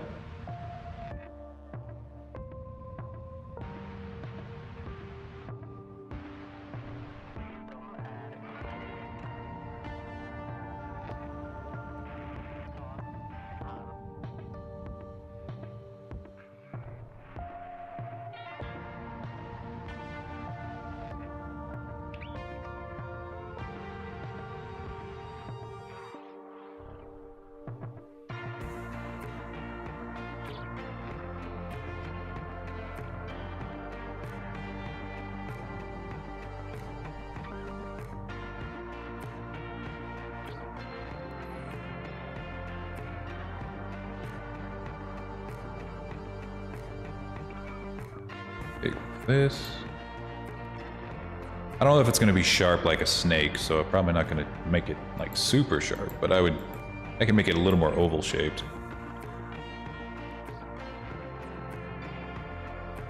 No, I think my next big thing after I make my dragon prefab model is I think I might want to try to dip my toe into animation and make some like Blender animations that are of like fight scenes. Make them do anime fights.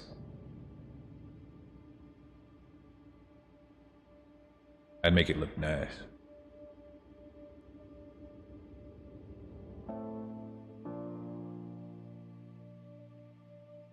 That might be my next big project. Or at least like the next big hobby that I pick up.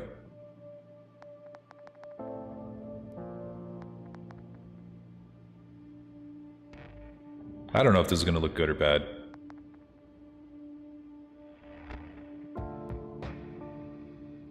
Yeah, I need to round that out a little bit. Since the irises are so dark, if it's not like perfectly round, it'll look really bad.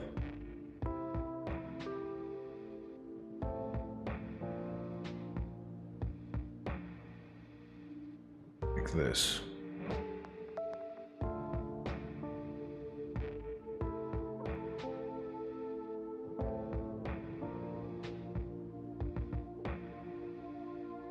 Then we go to the brush.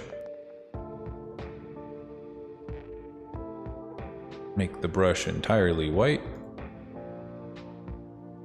And we just make a little bit of a white spot, like right here. Oh wait, gotta make sure that the brush is, or the stroke is turned. Turn that off. Be a dot.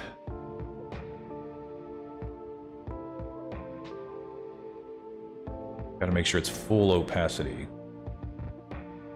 So if anything, maybe space would be better, and then the fall off is just non-existent. So we'll just... bam. Just like that.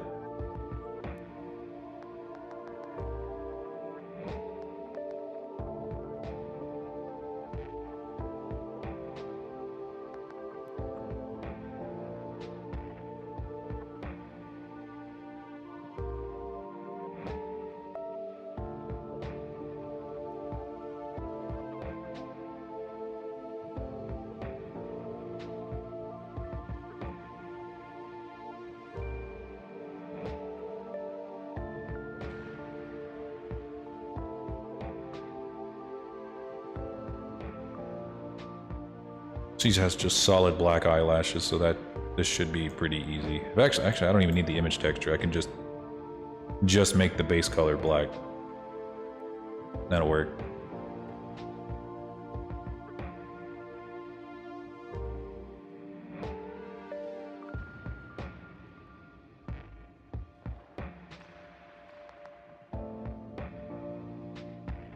Oh, I was wondering why they looked a little blocky, and it's because they haven't applied any of the modifiers to them yet.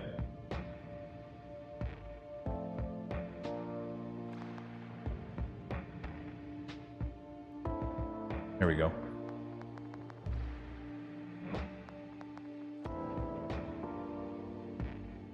Oh geez, not again. Getting spammed on YouTube. How did this happen twice?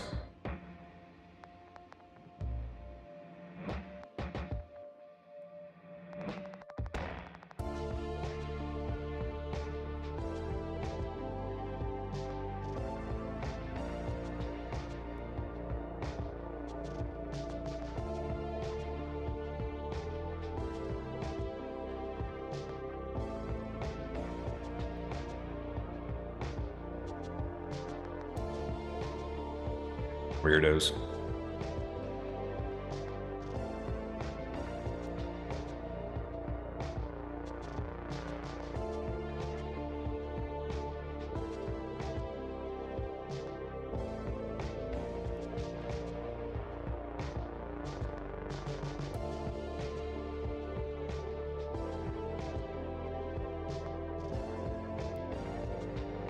All right, back to work.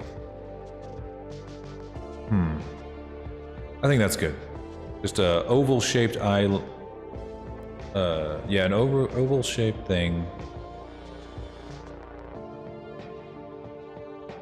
More annoying bots. Yep. It happens. Mostly on YouTube. Tale as old as time. YouTube and the bots.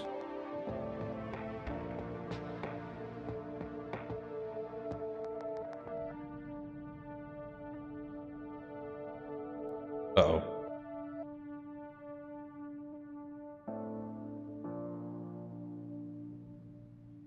Okay, and then we save that texture.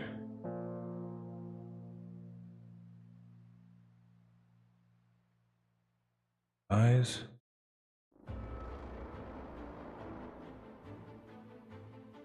Save this under Booby Gym. Oh, I'm sorry about that, Artizard. No, you were expecting that. Never easy when that happens.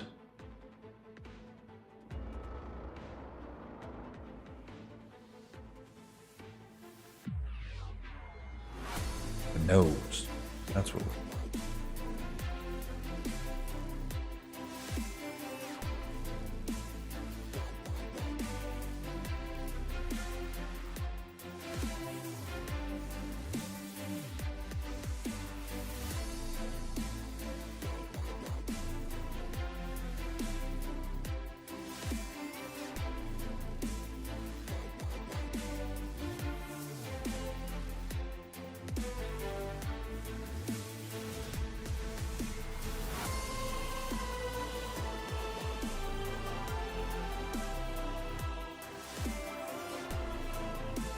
That nose is way too big, isn't it? Yes, it is. It's entirely too big.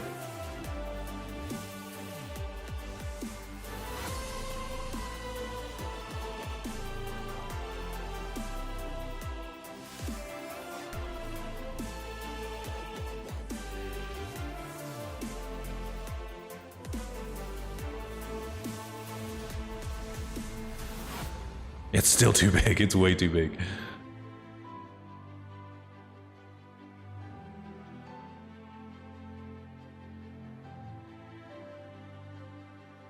Let's try that instead.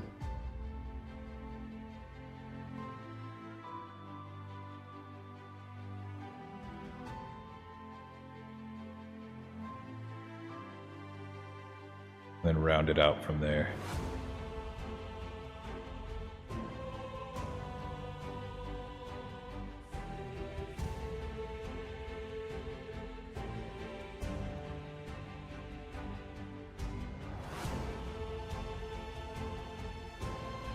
Something just ain't right.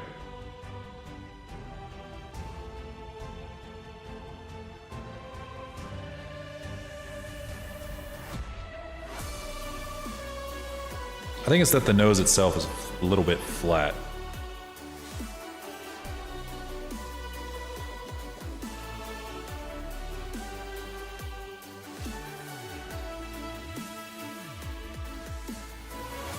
That's a little bit better.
Now we take a very, very, very thin line here.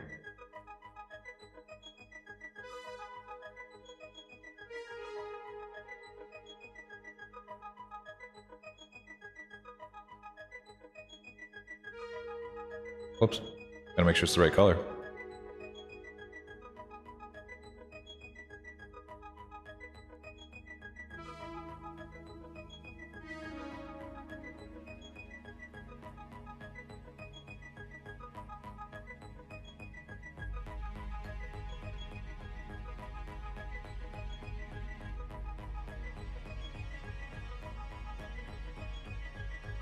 Why didn't that go down? Oh, that's where the texture ends. Yeah, at that seam. I'm gonna have to...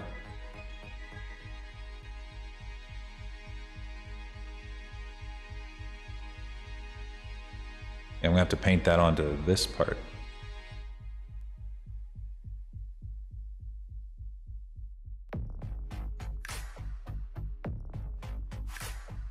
Why wouldn't it let me paint on it at all? It should be a part of the same texture. Or like it should be like UV unwrapped in its own way.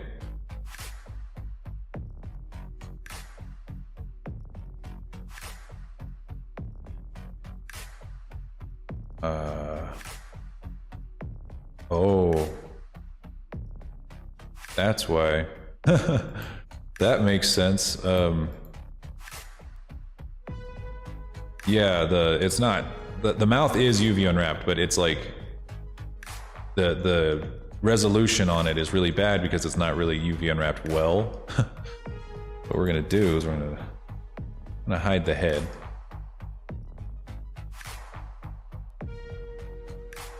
We're gonna just focus on the mouth itself. We're gonna split it in half.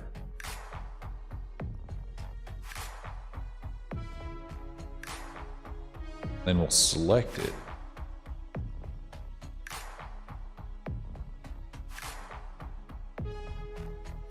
Wrap it.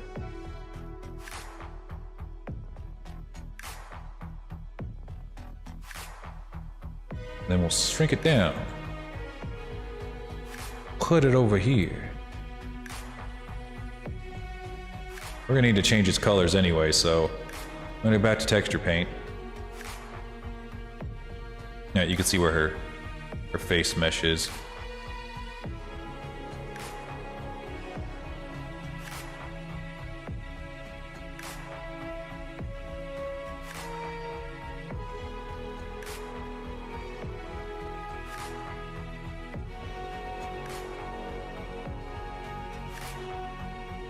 I might just paint this by hand. No lines.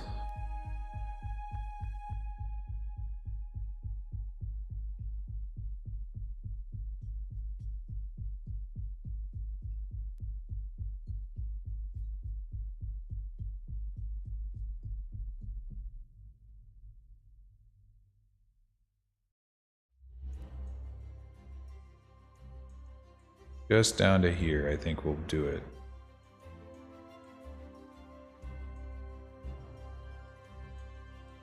Maybe soften it.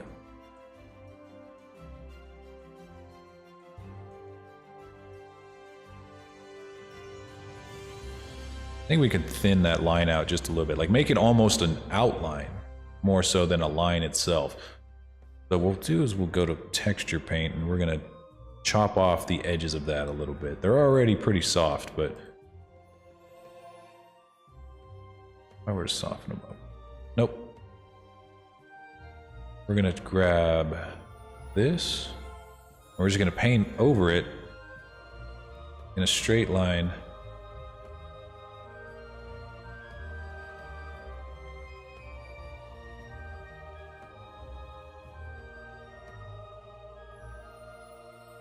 Here, down.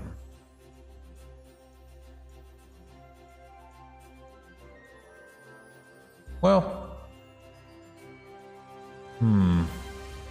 I think it's actually fine, maybe?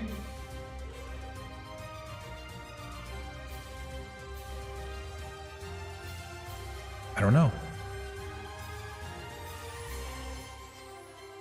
It's very few pixels, so it's a little difficult to determine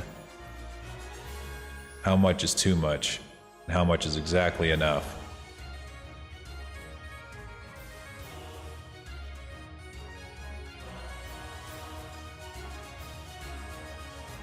I think it's fine. I think it's fine. Oh.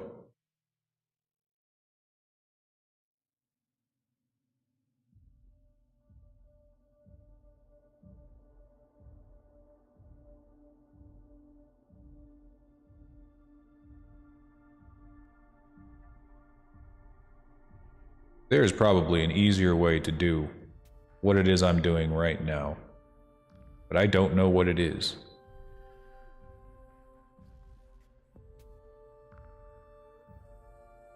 No clue.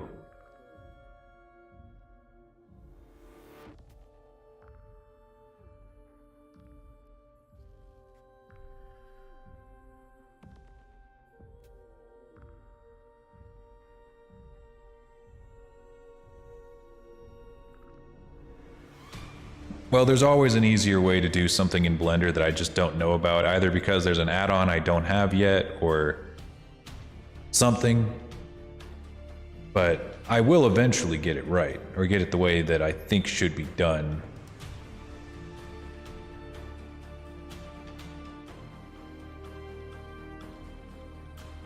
But it would take me less time to do it if I knew better. But that just comes with experience, and I'm getting there. Alright, let's take a good look at her in isolation.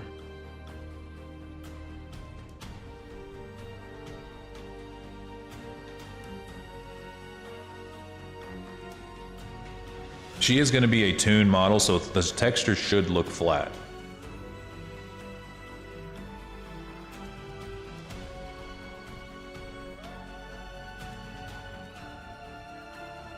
Alright, I'm pretty happy with that. I think one thing that she could use, definitely, is eyeshadow.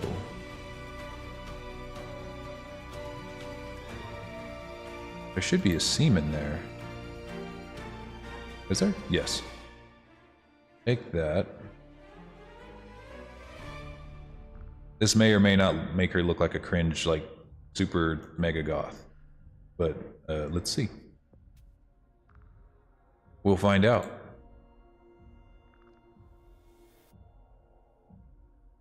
No? No, it's okay. But I don't want to do it like that. I might just paint her, not her eyelashes, but like the under part of her eyes on. Maybe. Either way, I need to reshape these. These are just a constant, eyelashes are a constant battle until it's done, you know? Just a constant battle. Trying to make them look just right. Because they're really just stick-ons, you know? Like, functionally, they're just stick-on eyelashes.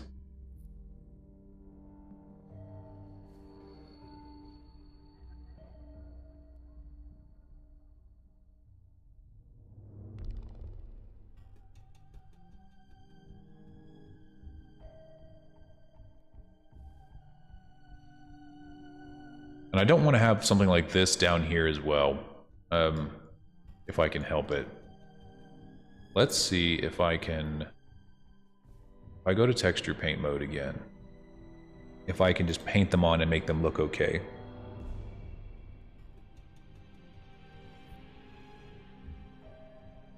I don't understand how girls put on stuff around their eyes. I couldn't imagine it either.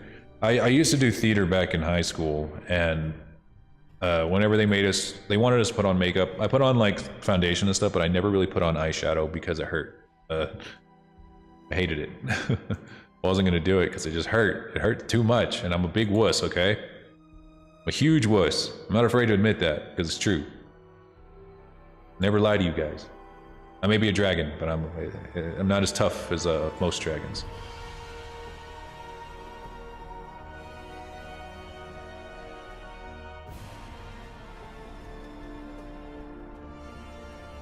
How come this black doesn't really seem black? Well, it is.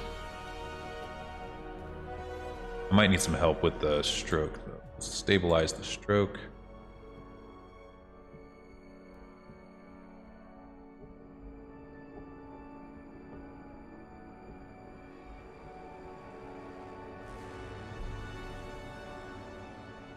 Seriously, this is just as hard as whenever people put on eyeliner in real life. Because if you mess up and you put on too much, then you have to like draw around it until it gets on too thick, and you end up looking crazy.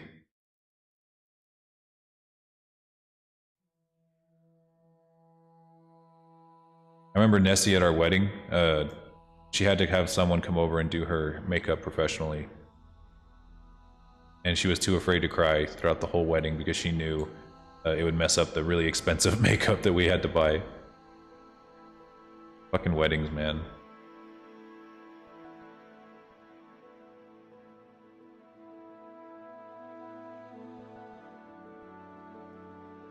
I don't think it's shocking, Minnie. Everyone can be who they want to be online.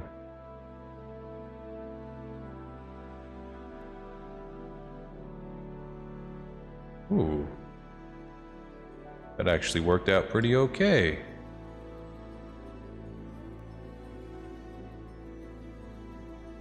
If I can be a dragon, you can be Minnie.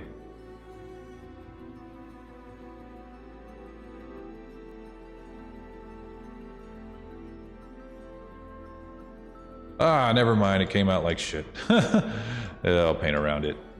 That's the thing about texture painting. You can't just paint in one direction. You have to paint in 3. God damn it. Alright.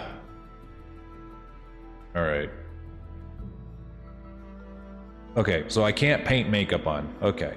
Good to know. I should have guessed. I can't paint makeup on. It's not one of my skills. I can't put makeup on in real life. What made me think I could do it in the game, in the fucking shit too?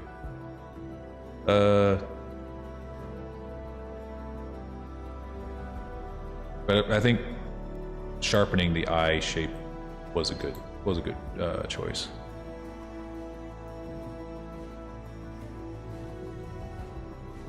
This is fine.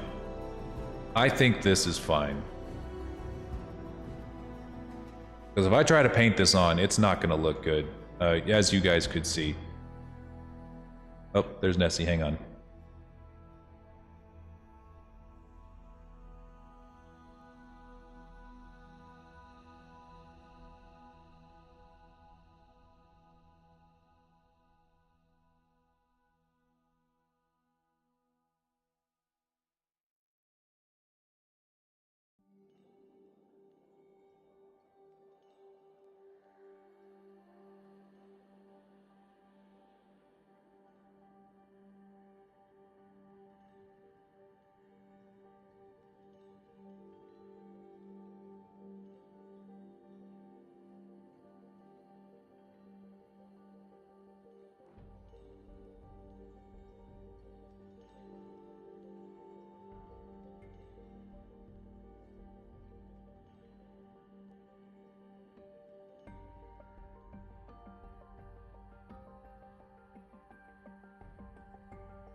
Sorry, I was talking to Nessie. Apparently, the concert that we were gonna go to an Elton John concert, and it might be on the same weekend as my hometown does their Halloween, and it's Halloween is like my Christmas. I can't miss it. Like it'd be like missing Christmas. Me and my dad love it, so I can't. I have to be there for that. I absolutely have to be there. So I might have to miss the Elton John concert. God damn it, again? Fuck, man, YouTube is driving me nuts.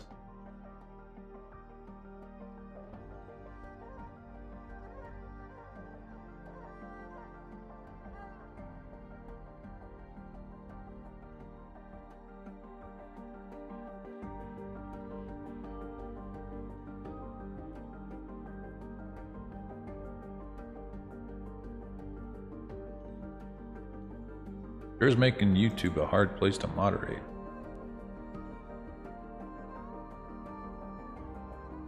Okay.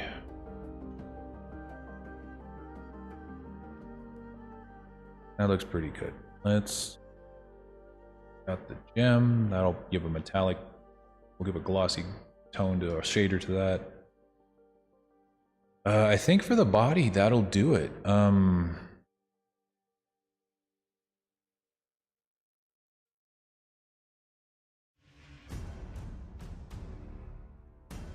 me think.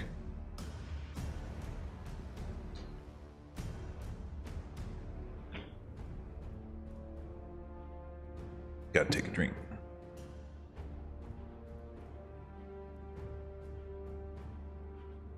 Yep. All right, let's move on to the belt. There's its own monster. We're gonna add a texture to that, or a material first. Lexi belt. Then we add a image texture.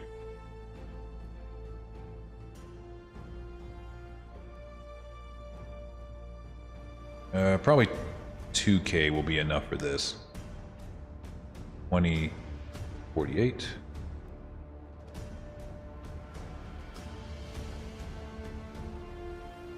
Lexi belt, and okay.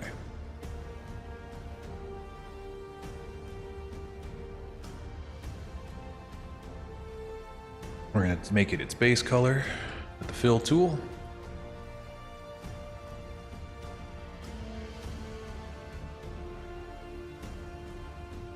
Probably that color.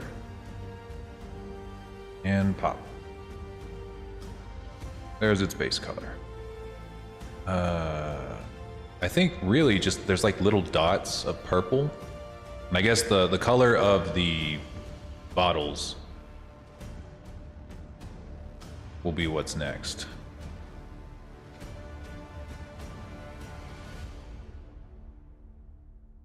We got the color for the bag and the book, which are basically the same. Let's start with the bottom. Oops.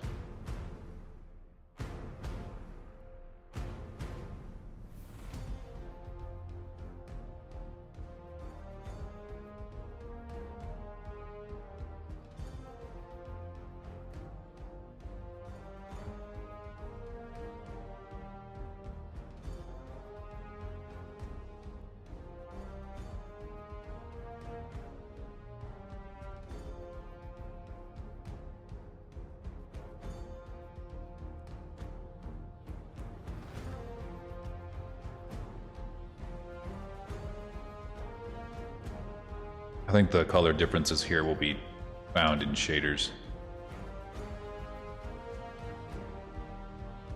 Let's see, and then the bag has a different top color than bottom color, so I'm going to take this all the way around, mark it sharp. But it's easier for me to do the fill tool. Sharp. We're gonna grab the top end. Oh.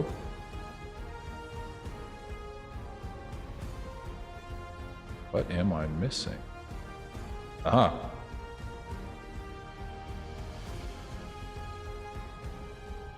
Oops. No. Hide the body so I can see what I'm doing.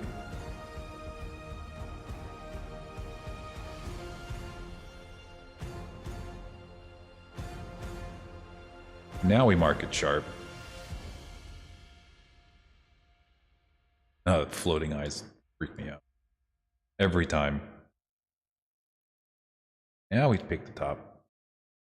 Go to the color picker. That color. Fill it in. Now we do the same on the bottom. Other color. Slightly darker green. In. The book.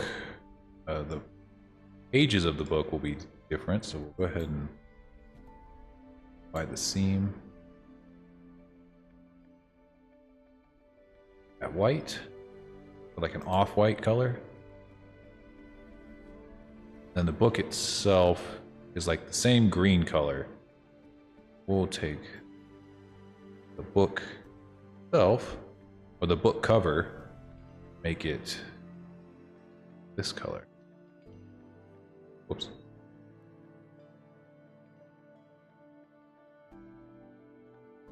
Ah. Actually, I'm going to use the color picker just in case, just to make sure I get the right shade. Yep, it's a little bit darker. And then we put little buttons on the bottles, which we'll just paint on by hand. It'd be faster, easier.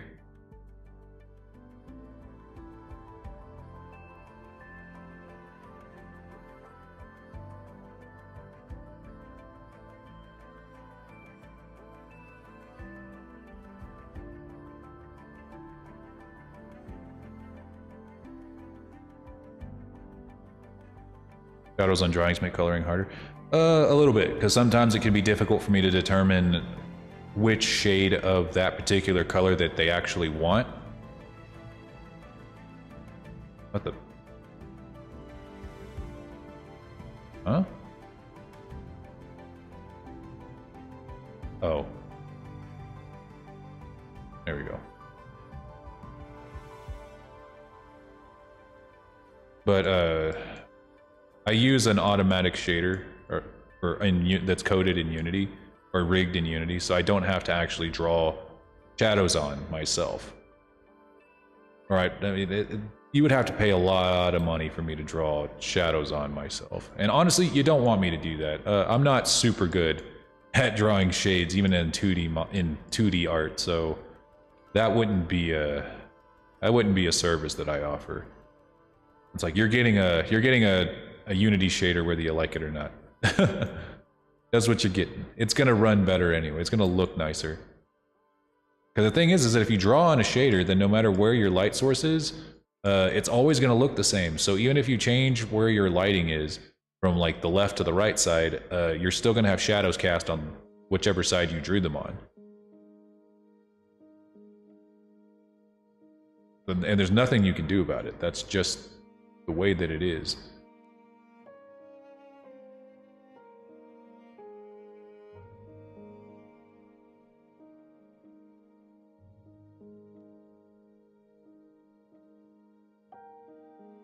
What the?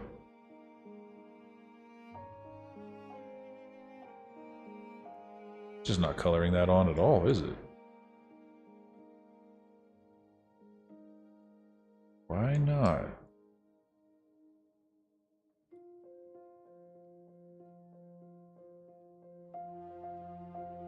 See, it's coloring around it. That's not a separate object, is it? No, it's not. Okay, what's going on? It's UV unwrapped. Kind of weird, but okay.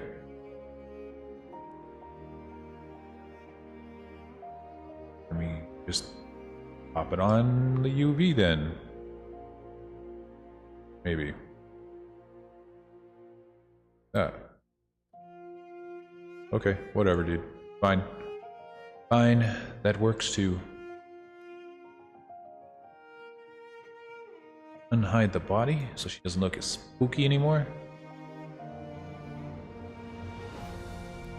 And there we have it. She has color now. Like I said, I'll be adding that skirt later. And the shader later in Unity. Because other than that, she is good to go. Like, I don't really know if there's much anything else I would do other than do some adjustments and some testing. Make sure I'm saving all of my textures. Get anything unsaved, that would be bad.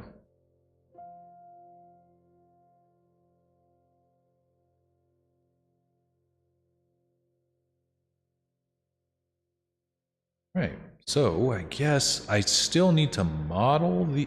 I think, for this new method of doing clothes, I would need... different would it be? Oh, there is one thing I got to do. Because I changed the shape of the body during my last bit of updates, I do need to reshape the belt to fit the body. That is something I've have to.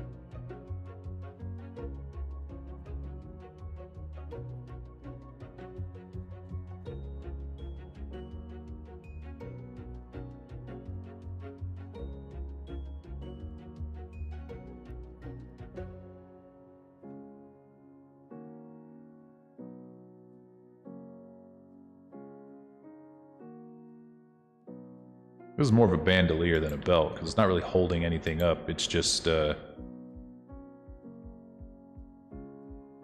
holding the potions, almost like a fanny pack, more so than a belt.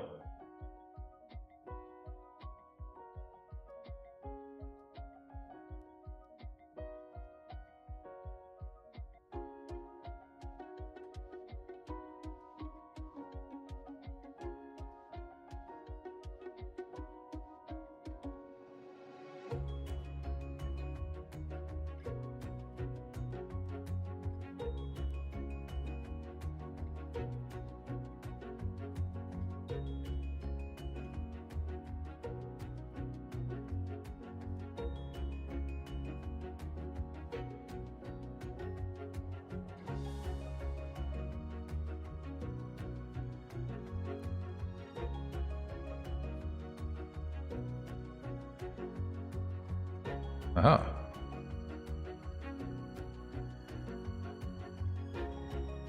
Might have to adjust. Yeah, I gotta adjust these these bottles a little bit.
Okay.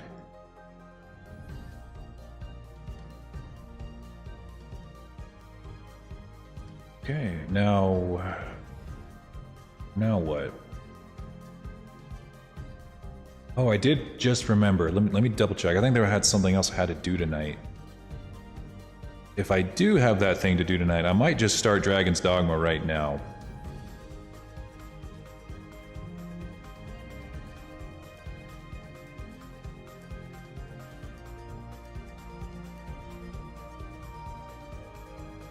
Let me double check.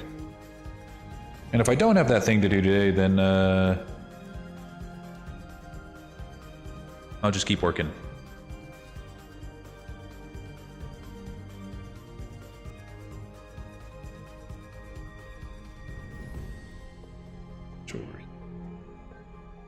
Now for the skirt. So the way that this other program works is, I think I can...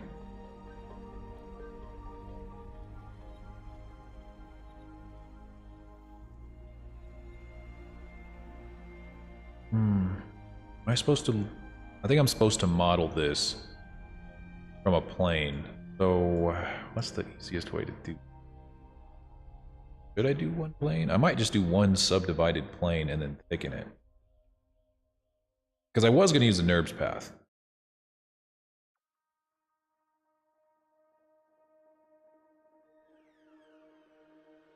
Yeah, that mesh plane.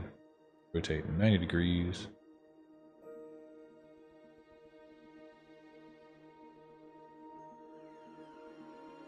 Make it smaller.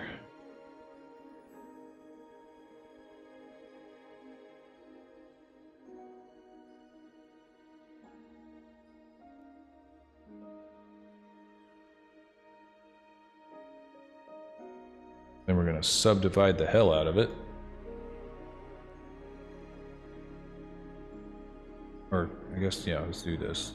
Face, or edge, maybe? Subdivide. A lot of times. Many, many times.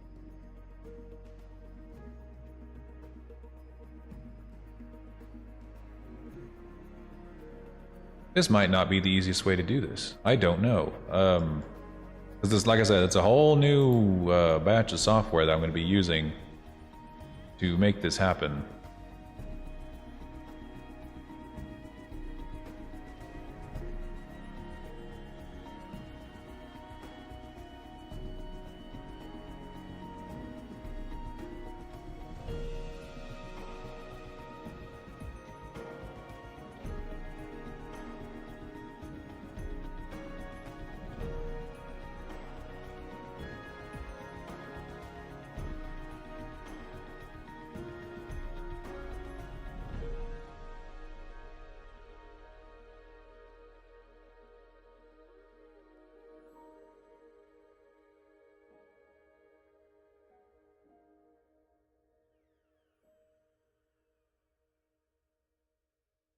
Yeah, I got that thing to do tonight. Okay. Yeah, I might just switch to Dragon's Dogma right now, though. Then, let me see.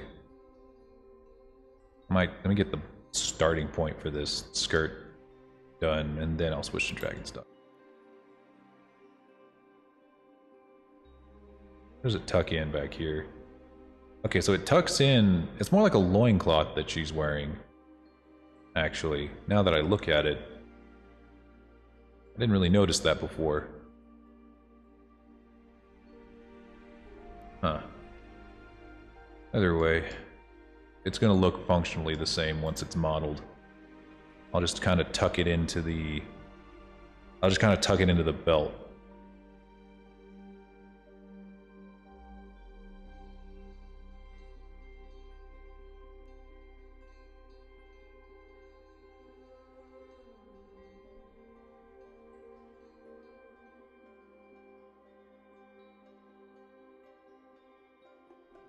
Okay. So, unlike how I normally do skirts, I actually don't want to model this thing with bends and folds in it already. What I want to do is model it as if it's completely flat, and then the software that I'm going to use, or not software, I guess the Unity add-on that I'm going to use to give it physics is going to kind of do the rest for me. So I don't, or it's going to use realistic-ish physics to determine where the skirt lies. That being said, no matter what, it's going to kind of clip into the, to some extent, into the large part of the belt here. And there's not much I can do to stop that. Any moving parts that you have in a model are at risk of clipping.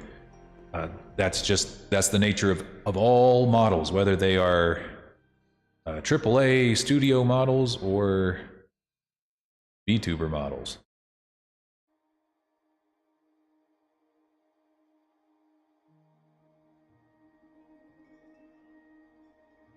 Okay, so it practically goes down to her, just past her knee. Goes up here. You just want to catch the general shape. Once I will probably finish the skirt tomorrow. But what the software is going to basically do is it's going to take each of these little dots, each of these vertices, and assign some level of physics to them. So that whenever she moves, it'll kind of flow around based on that. So again, there's no reason to put these folds in here. These are drawn in to give it the illusion of physics on a 2D surface. But in a real-life model, one that's using physics, you just want to you want the engine to do the work, you don't want to actually model it in, unless you want it to stay that way forever. It's kind of the same concept as like what we did for the shaders. Like we're not going to draw in the shadows. let the software do the work. So what we got here is Lexi's skirt. We're gonna make it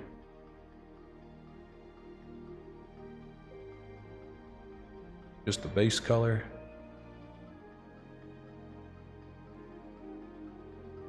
It is just one solid color. I think that'll do it. I'll rig her tomorrow, add the physics tomorrow, and maybe by the time I stream tomorrow, she'll be done. Maybe. Anything else? Am I missing something? Feel like I'm missing something. I don't think so.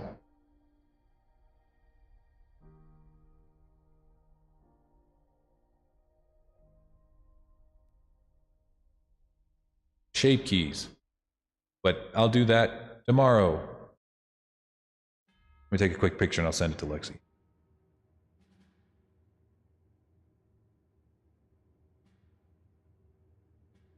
Sure she'll like that. And then we'll switch over to Dragon's Dogma. We probably won't be fighting Grigori tonight, though. There's probably at least a little bit of grinding I'm gonna have to do.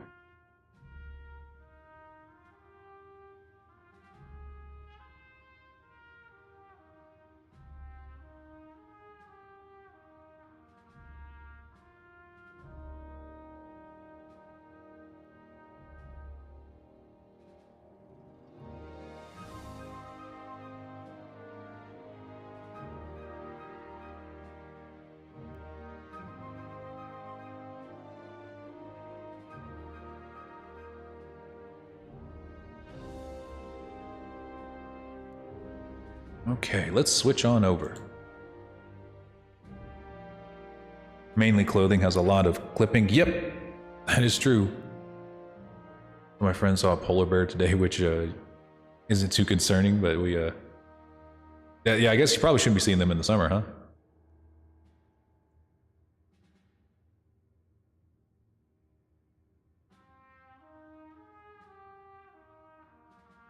I think my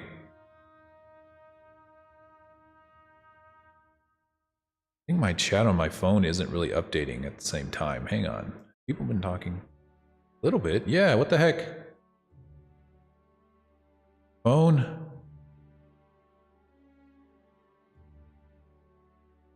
Or it's only showing restream chat. That's not helpful.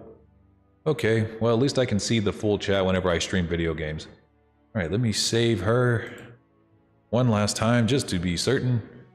And then we'll switch. Let's open up Dragon's Dogma for at least another hour, for at least an hour and a half. And then I got to get prepared for what I got to do next for today. Relatively short stream, but you know, we do what we can. Wait, no, that's Dragon Age. That's okay. I almost opened up the wrong game.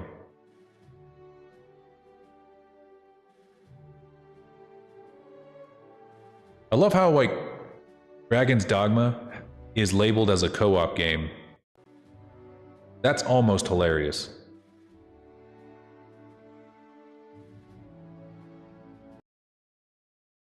How many Dragon games do you have? Probably at least 12 on here. Uh-oh. The game started in full screen mode, so it's going to be a little laggy. I need to adjust it. When I try to stream with the oh shit, my controller's unplugged. Hold up.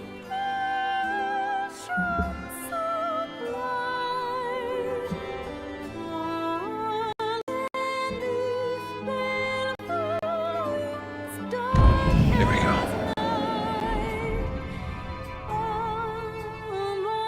I have a few myself. What Dragon games do you got?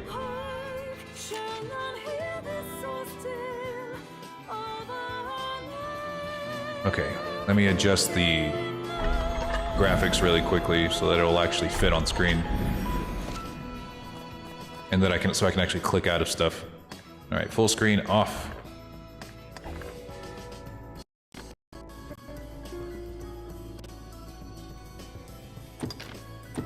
now let's put it on stream.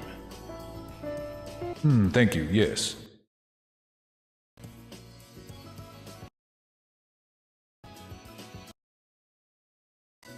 Oof, my computer is like super laggy. Lagging dragon. Lagging dragon.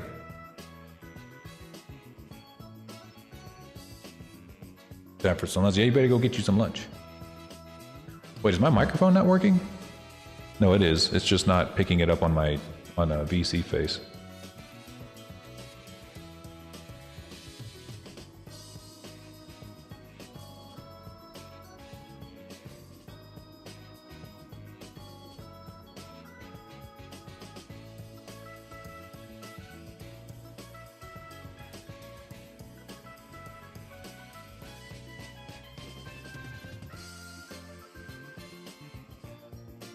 Yeah, I'm not so sure that FNAF is worth it anymore.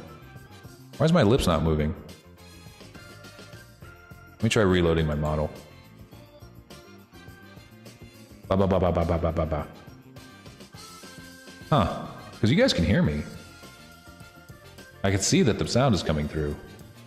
Okay, I'm just gonna turn off VC face and restart it.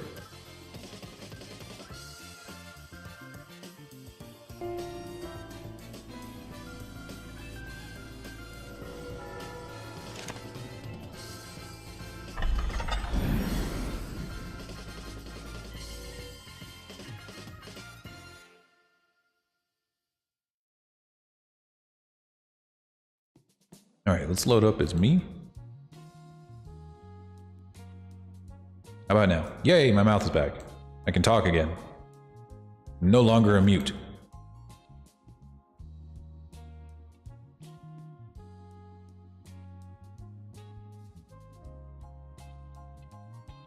Alright. Let's make sure my camera turns back on too. Because right now, like, my lips are moving, but my camera's not on. Yeah, my mouth definitely got glued. Okay, now my camera's on. And I actually need to move this over here.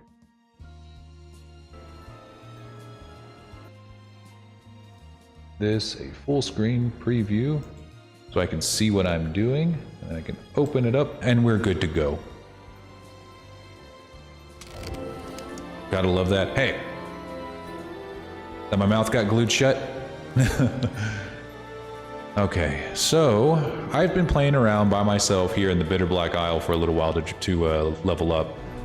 Draconia, Divinity 2. Ooh, I remember those games. Not the original Sin, but yeah, the Divinity 2. I never finished that game. I should, though. I've been meaning to play Age of Ashes as well. But I also consider, like, I'm pretty, like, pretty loose with my description of what a dragon game is.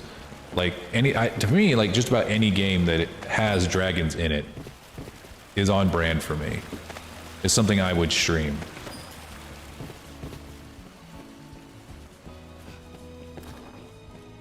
Like, I would consider Dragon Age to be a dragon game. Mainly because if I didn't, I feel like I'd have no other game. I'd have very, very few games to play. All right, so what we're basically doing is we're kind of grinding in a sense by using without like just mindlessly killing things. We're trying to kill things of high level while also moving forward in the DLC. Because I want to not only defeat Grigori, I also want to defeat. You know what? If I'm going to do this, I need to level up my mage because I think I want to fight Grigori one-on-one as a mage.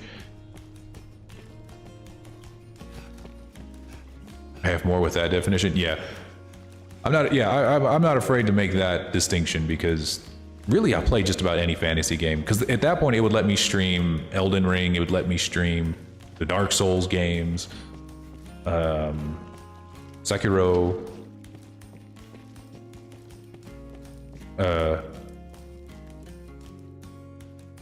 Oh god, I forgot what they're gonna call it, but it's the Monkey King game that's coming out sometime next year. I'm so hyped for that. I saw the trailer. I don't know if it's like a really realistic trailer of what the game's gonna be like, but it showed the Monkey King fighting like a flying dragon, and I was like, oh my god. I was like, oh shit, just like, this game looks incredible. I shall, for now my course is unchanged. I shall, if there is aught I can do, say it. Alright, I think I'll go with Sorcerer. Because I think they got the cooler spells. But I will have to change all of my equipment. Uh-oh. I don't think I have, like, the highest level equipment for Sorcerer, so I better find the dude who sells high-level stuff. Ooh, I got a cool hat! Oh yeah, I'm definitely doing this. I forgot that I got that hat from the Bitter Black gear. Oh yeah, yeah, we're doing this as a wizard.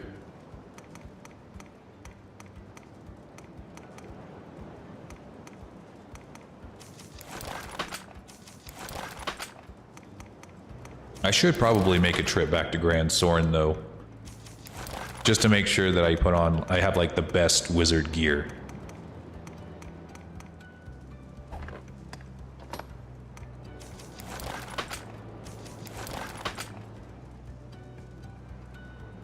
It's the Canadian dragon, yo! My friend from across the northern border. A.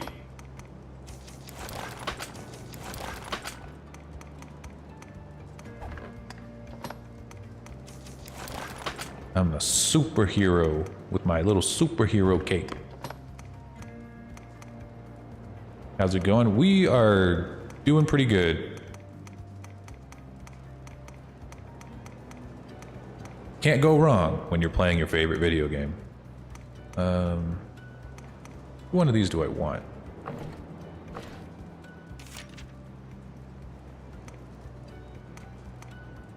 That would probably be good.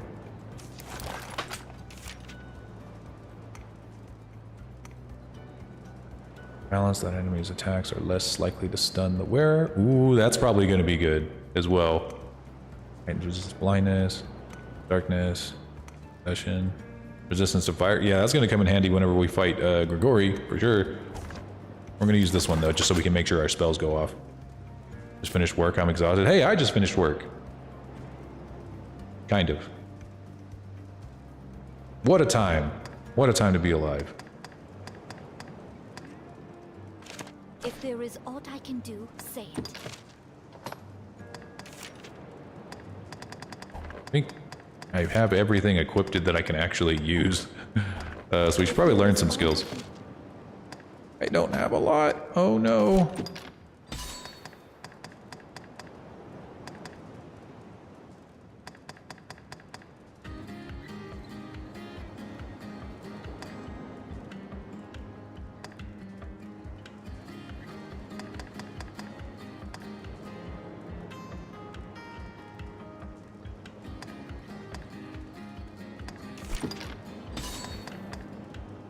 There we go. And then I'll save the rest of these for later. We have high and go high 11 already.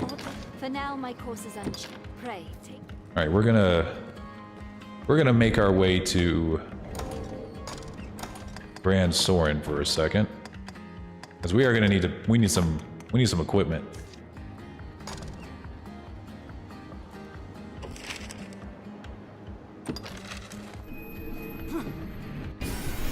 I love being alive, kinda. It's okay. You only kinda have to like being alive, okay? That's all that's expected of you. That's all. But I mean, ideally, you want to enjoy life. But if that doesn't happen, sometimes that's not always possible. Cope, but unironically.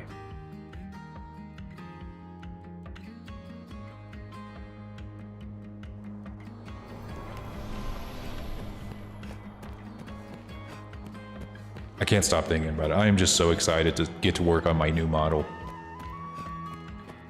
Just gotta wait for Lady Alcazar to finish the design, which should be done by Friday, I think is what she said. I can't remember. And I'm gonna look totally different by the end of next week. Hey. Buddy. There you are. Okay, give me the best weapon. I don't have enough money for it. That's a first. I usually have enough money for everything.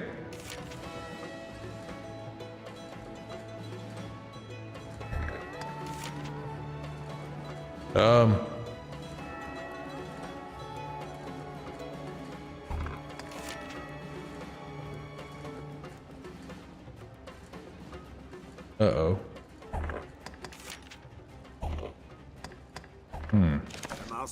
That's definitely a first. But I think if we spend enough time in the Bitter Black Isle, we'll make money. Okay, I guess let me store some stuff. What will it be today?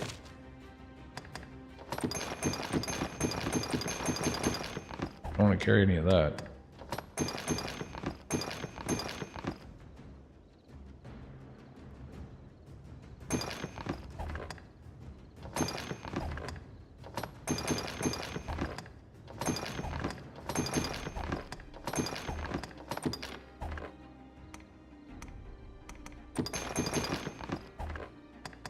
Okay, so now I'm not over encumbered. Have your pick. What will it I might be? just rest really quickly. Like, if I need to go sell things, I will, but I really would rather not. Okay, then. I feel like I'm powerful enough to explore the Bitter Black Isles. Let me double check my set skills, because I think those are going to change now that I'm a magic user. Have your pick. Oh yeah, those are definitely going to change for my augments, because I'm no longer going to need opportunism, because I'm not going to be clinging to foes anymore. I'm just going to go ahead and remove all of these. Well, greatly reduces damage. Oh yeah, we're going to need autonomy. Ends the limit of your stamina. Maybe. Alright, let's take away opportunism, because we don't need that anymore.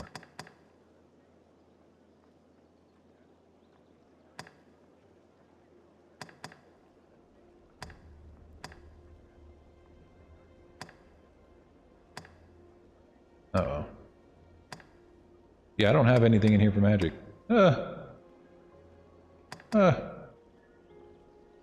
Okay, we might need to learn some new augments. Wrong video description? Oh, we just switched. We were doing Blender like not but 20 minutes ago, and we just switched. Let me switch that back, or switch it to Dragon's Dogma now.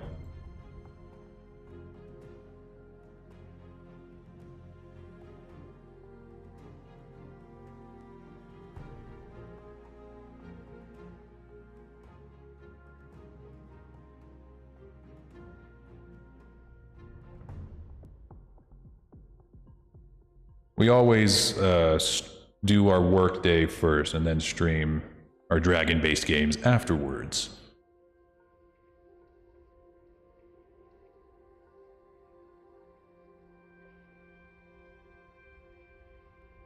There we go. What's going on, Thornscale? Welcome to the Lore Cave.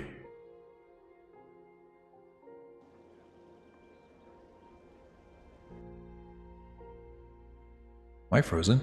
No, I'm not. Is the stream frozen? I don't think it is. Alright.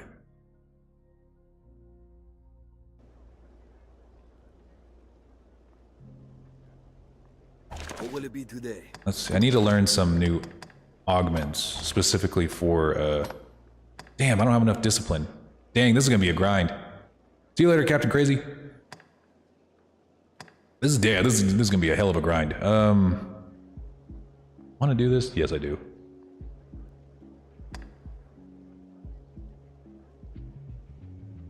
Yep. I'm gonna need emphasis eventually. Have your pick. Come again. Maybe I shouldn't have learned those high levels. Oh, no, I needed those. Alright, back to the Bitter Black Isle.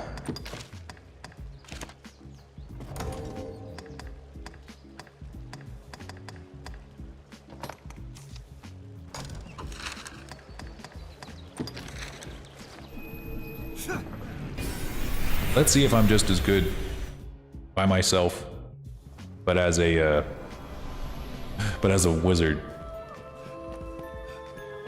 I'm not confident. I'm probably gonna get my ass handed to me by everything in this place, especially because I'm by myself. But we'll see. And your sorcerer ready for that 1v1? Yes. Yes, I am. Because I think it's either going to be sorcerer or warrior that I want to take on Grigori with. But I think I'm really thinking sorcerer because I've fought Grigori as a warrior and I have fought Grigori as an assassin. But I've never, at least, I mean, I've never, for one, I've never fought him in a 1v1, ever. But in like previous playthroughs, I have fought him as an assassin and I fought him as a warrior. And I think it's past time for me to fight him as a sorcerer or a mage, whichever. But especially now that I have this really cool hat. I kind of have to, you know, with a hat like this.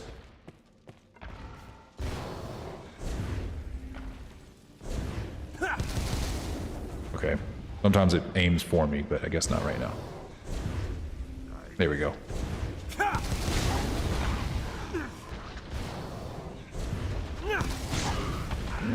Now that's some power right there.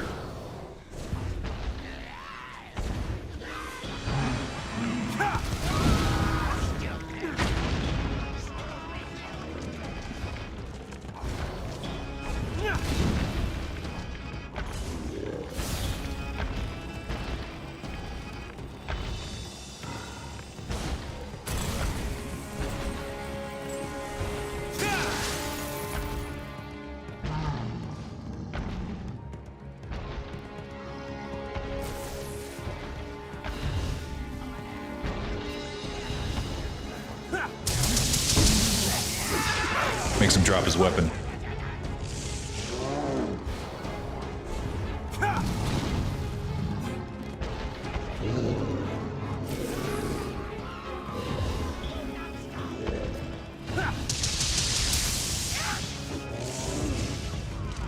Gotta take out the add-ons. Uh-oh, I'm sleepy. That's one thing about not having a pawn. They're not there to snap you out of being sleepy. You kind of just have to take it. Take it in stride.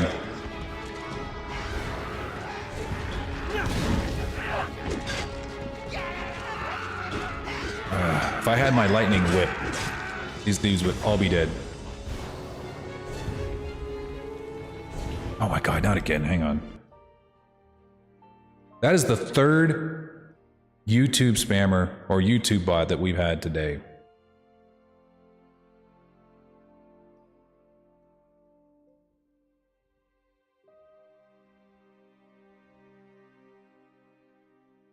Third one. God damn. You know?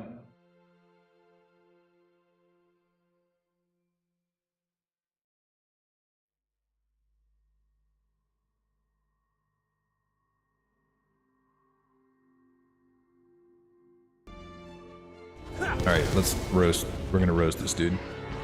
Uh-oh.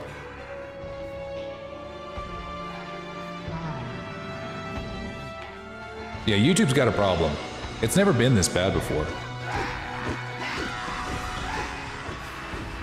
It has never been this bad before. But I just, you know, that's what happens when you're a small channel. Hooray!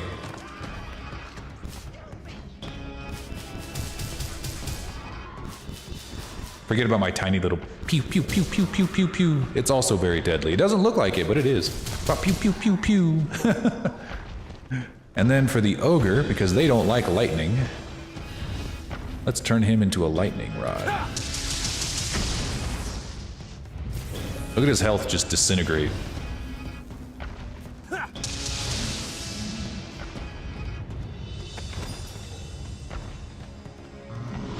Uh-oh.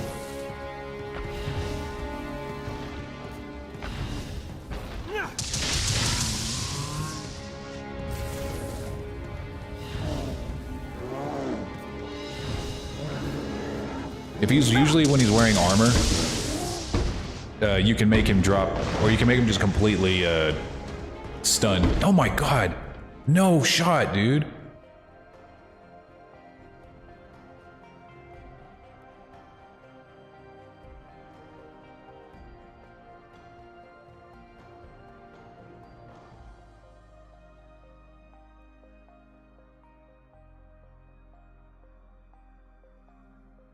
That's 2 in like 5 seconds. I might just have to quit the YouTube stream, and because this is getting ridiculous.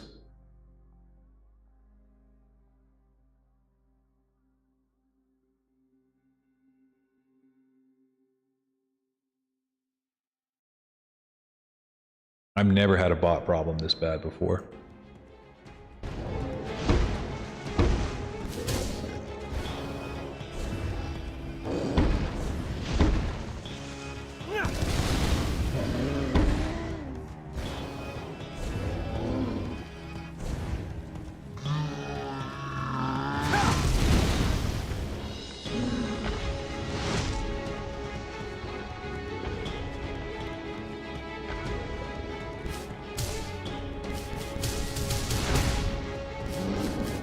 Pew pew pew pew. Pew pew pew pew pew pew pew. Pew pew pew pew pew pew pew pew pew pew. Pew pew pew pew pew. Just wait for my stamina to come back. Pew pew pew pew. Pew pew pew.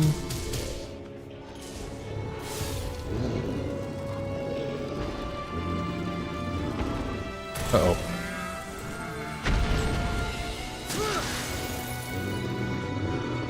I'll slow him down a little bit, I think.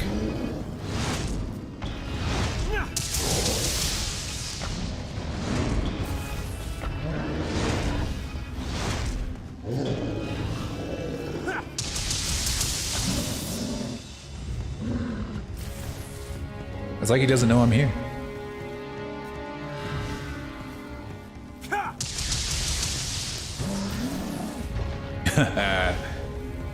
This is just great. Just watching him get disintegrated.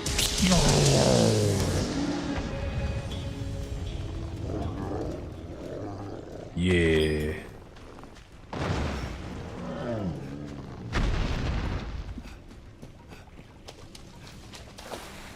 Take his tusks. Neato. That was a good practice fight, and I even ranked up a little bit. I think that I can buy skills once I reach the merchant. That's like right around here? Or right down these stairs? And can I just say for a second, this is the first time that I think I've been to the Bitter Black Isle on stream. This is probably the most perfect DLC you could have ever asked for. It's just a simple, ridiculously long dungeon. That's all. And it's just good. I'm not the sort to take. Now, will you have a look? Yeah. What will it be?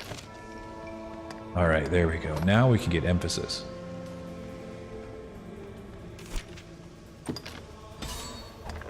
What else? Is anything new?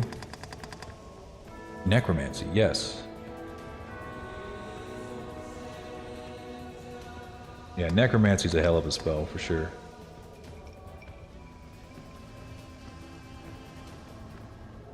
I think I'm gonna get that.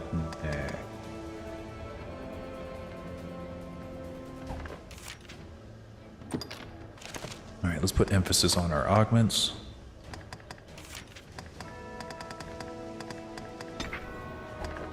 Go. What will it be then? Now, will you have a look? What will it be?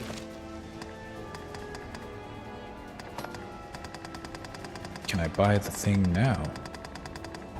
Probably not. I could use some better torso stuff.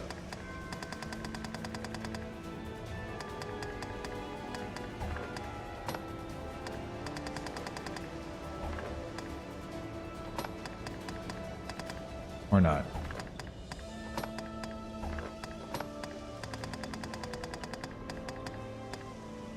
Yeah, here we go. There's some wizard's boots. They increase my magic.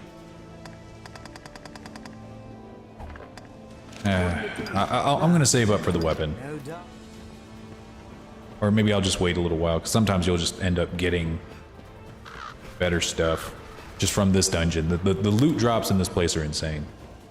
They're supposed to be. It's supposed to be just like a really big dungeon that you, with really, really difficult enemies that you just kind of, and you just kind of find chests everywhere, just around every corner.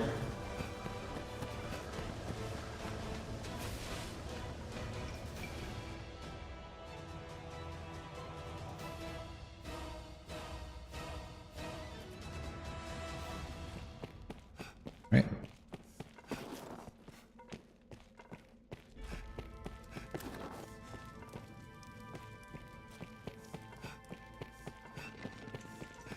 I think I already cleared this floor out. Yeah, I did. Yeah. This is where the cockatrice was. Yeah, we killed that guy. I think I cleared out everything around it too. Like all of the optional stuff. But now we're moving forward.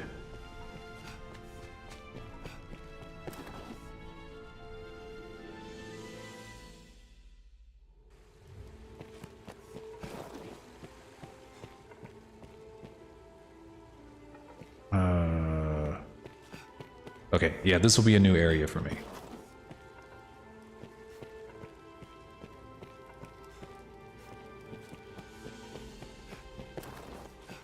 Yeah, this is where we want. I think. I don't know. This place is a labyrinth, man. Lots of dead ends.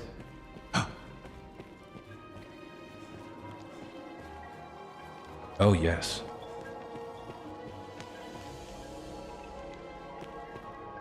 Yeah, it's another rest place.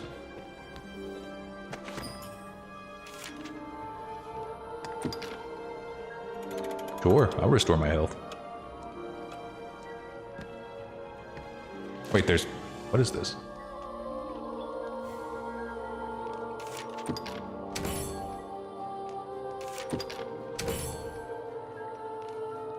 Ooh, yeah, the gore Cyclops. Those guys are insane. They're like the Cyclops I just fought, but like 3 times taller and covered in like really super spiky, edgy armor. They're spooky. They're real spooky. Lots of throw blasts down here if you want to just throw bombs, but I can do that with my hands.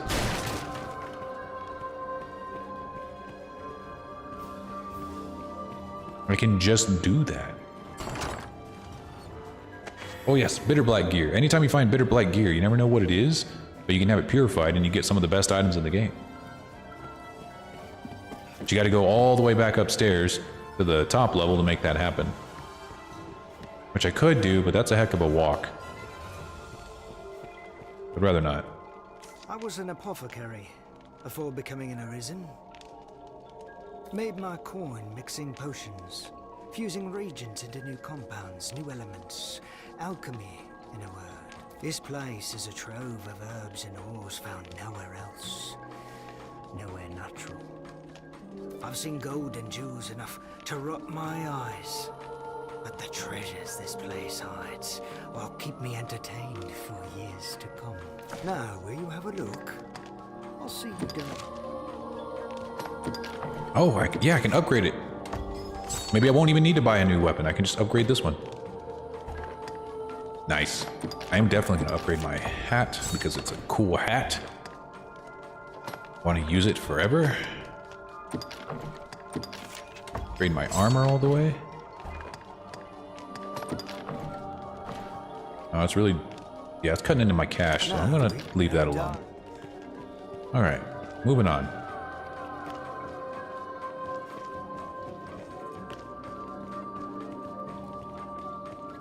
Oh yeah, and then there's...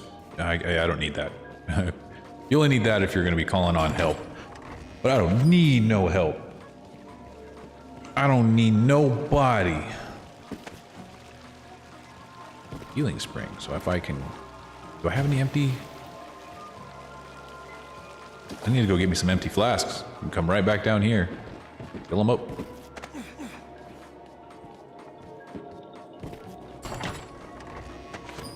Rift cluster, yes. Gonna need that later.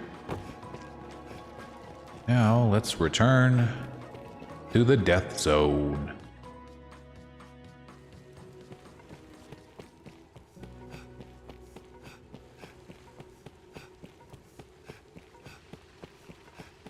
So not only are we playing on hard mode, but we're also in the Bitter Black Isle, the hardest location in the game, and we're playing by ourselves.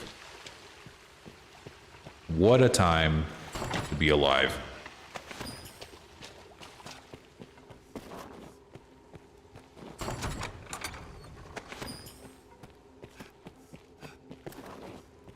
Like I said, just a treasure chest around every corner.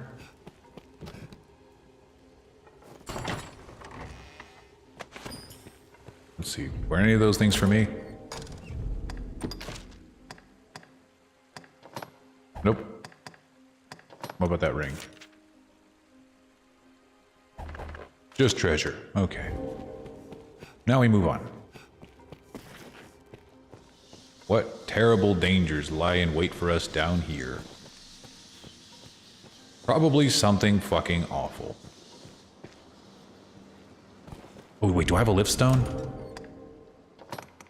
Okay, I do. Lift stones take you all the way to the entrance, just in case you get trapped down here, or if you want to just dip out without having to climb all the way back up. Very good thing to have.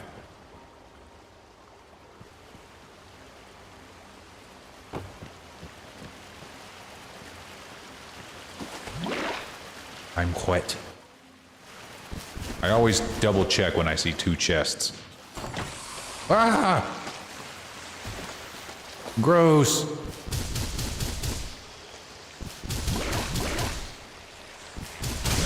Ah! No. What did they do to me? Oh, they inflicted me with like everything. Wrong spell. I did not want to use that spell.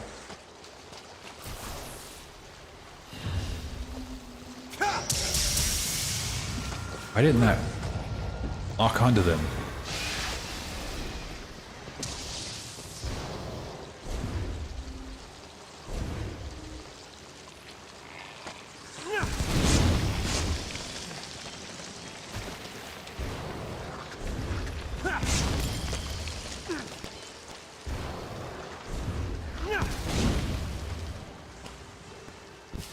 Any more?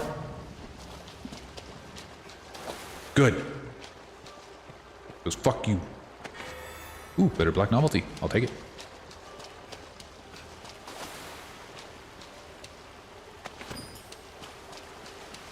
I never do the crafting in this game. I don't usually craft in any game. I just don't wanna. I'm not here to craft. I'm here to fight.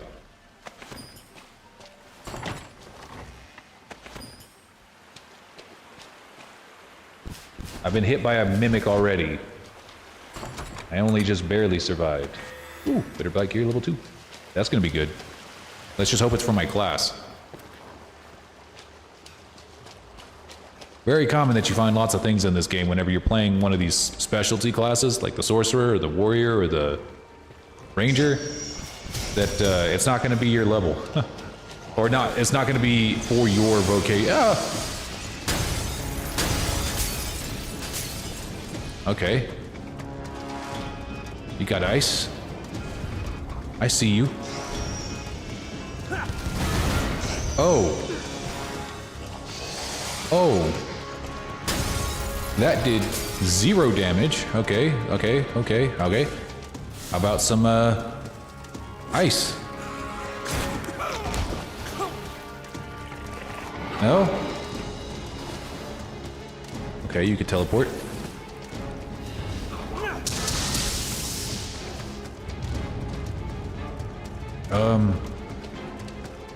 You're also invincible to lightning, and fire, and ice. I'm a bit at a loss here. Poison? Maybe?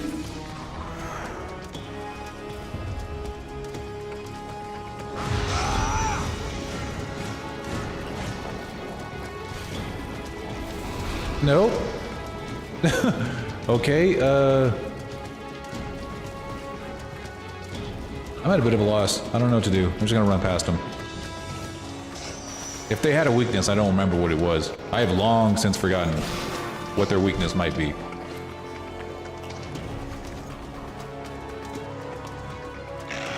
Oh shit.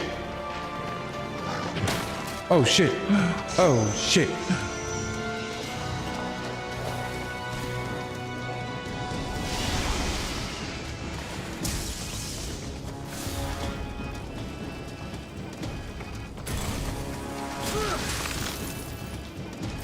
Frozen solid.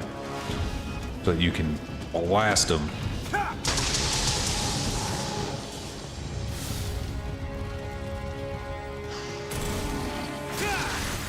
Ah.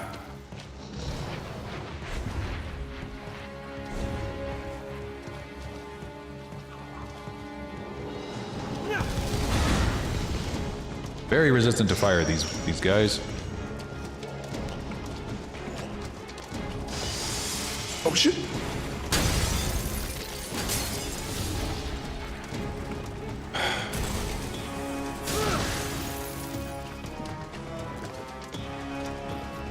Okay, this might actually not be quite for me.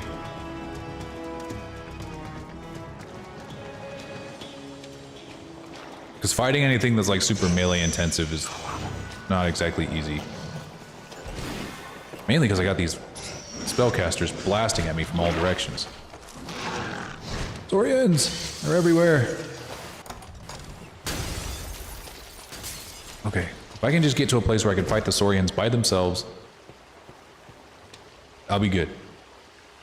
Here they come.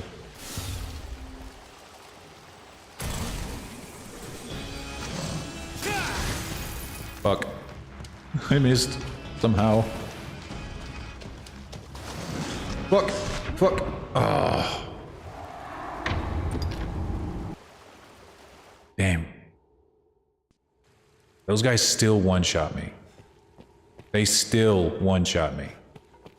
Even though I'm using autonomy. I guess part of it is because I'm a wizard, but still. I might just have, I don't know, fighting Grigori by myself might not be viable. As a wizard, I might have to do it as either a warrior or an assassin. That might just be the only way forward.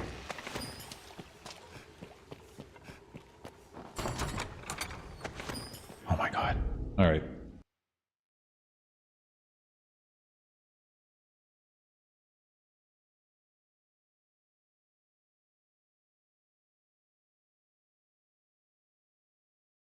Okay, if I get one more Bambot, I'm just gonna have to stop streaming on YouTube for today. I would just be Twitch only for right now.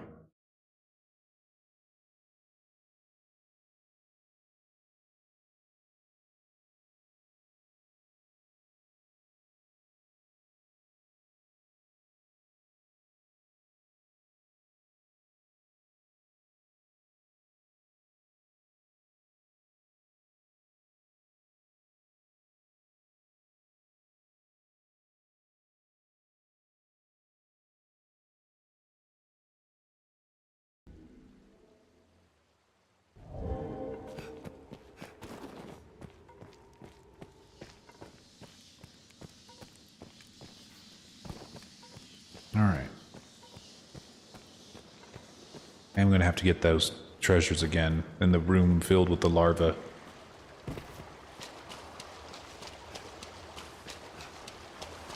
I'll be ready for them this time.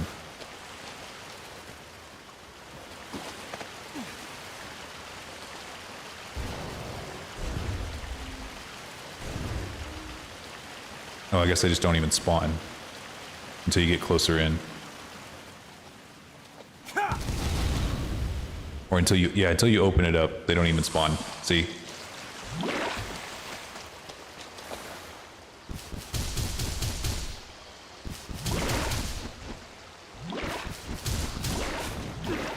Hey Fury, what's going on, buddy?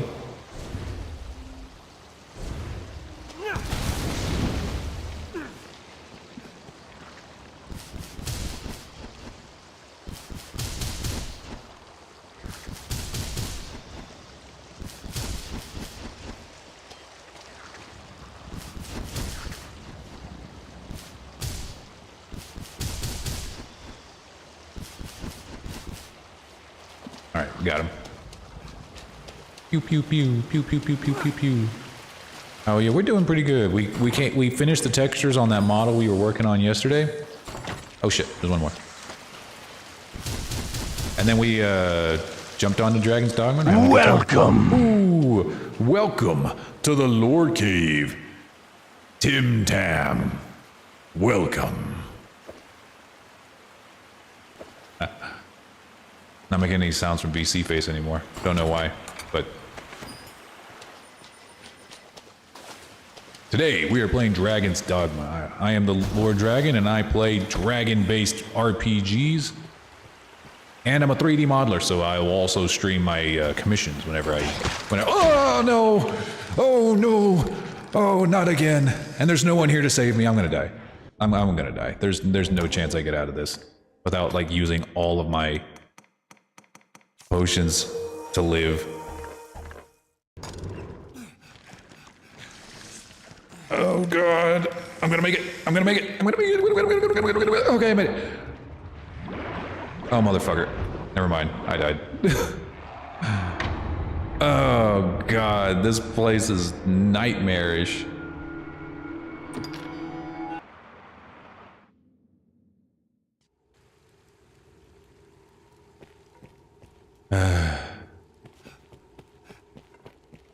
Okay, so maybe a mage by myself is not the best choice. And that's okay.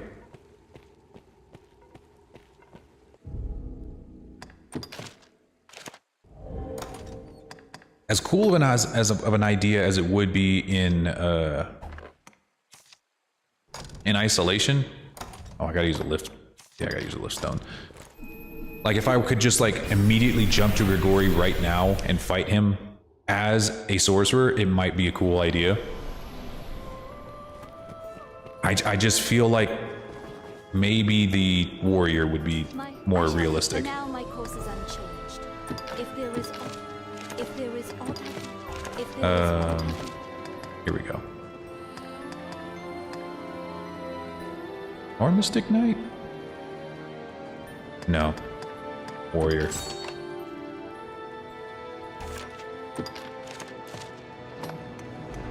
I already have a few good weapons for it anyway.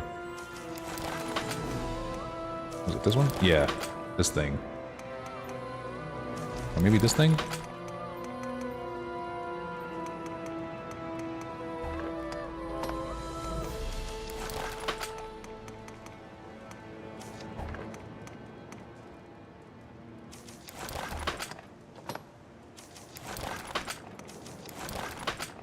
Or you know what? Now that I really think about it, I will have to fight Grigori as a assassin if I'm going to do it by myself, because there is no ranged ability with this character. Like, I would have no way of actually hitting him unless he came down and fought me on the ground, which I don't remember how often he does that. I guess we can try it both and see what happens.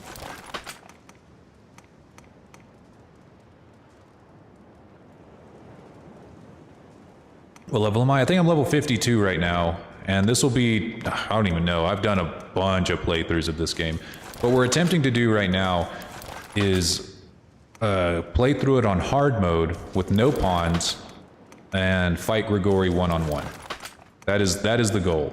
And I'm trying to figure out which class I want to do it in, not just from like what is the best optimized, but like what's going to be the most fun for me to actually do.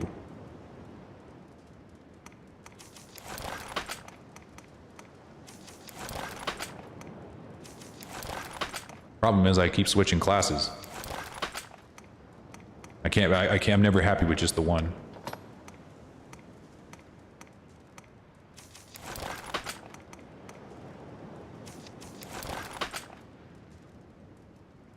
This will work.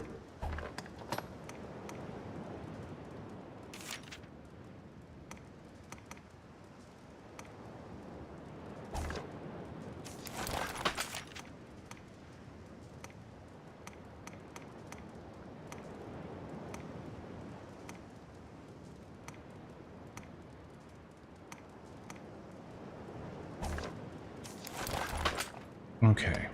If there is aught I can do, say it. We're going to switch this back to opportunism. Make sure we got our good skills. If there is aught I Fenet pray. And then we'll go back. And this time I'm going to remember where that mimic is, and I'm not going to let him push my shit in the second time.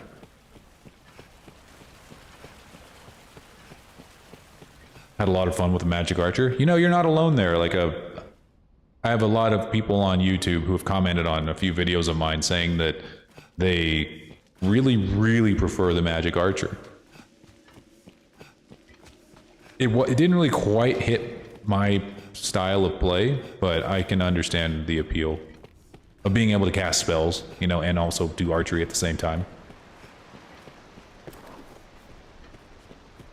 I always end up going back to the assassin. I just love the ability, like, I just love the dire gouge ability. Either the assassin or the warrior here. One of those two.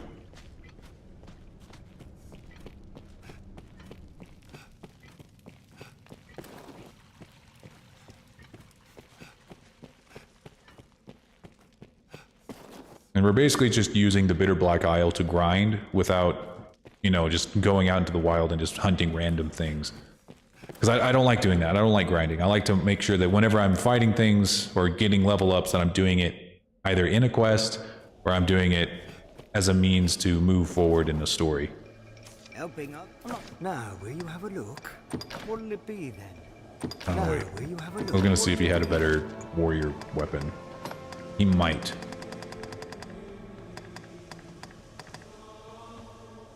He does not. I think I got this from the Bitter Black Isle, so I knew he wasn't going to have something better than what I got right now. Even though I love the look of this sword, it's just 100 points is too much. Oh my god, that's okay. That's it. I'm turning off the YouTube stream. That's the second time. That is too many. Too many, YouTube. Too many.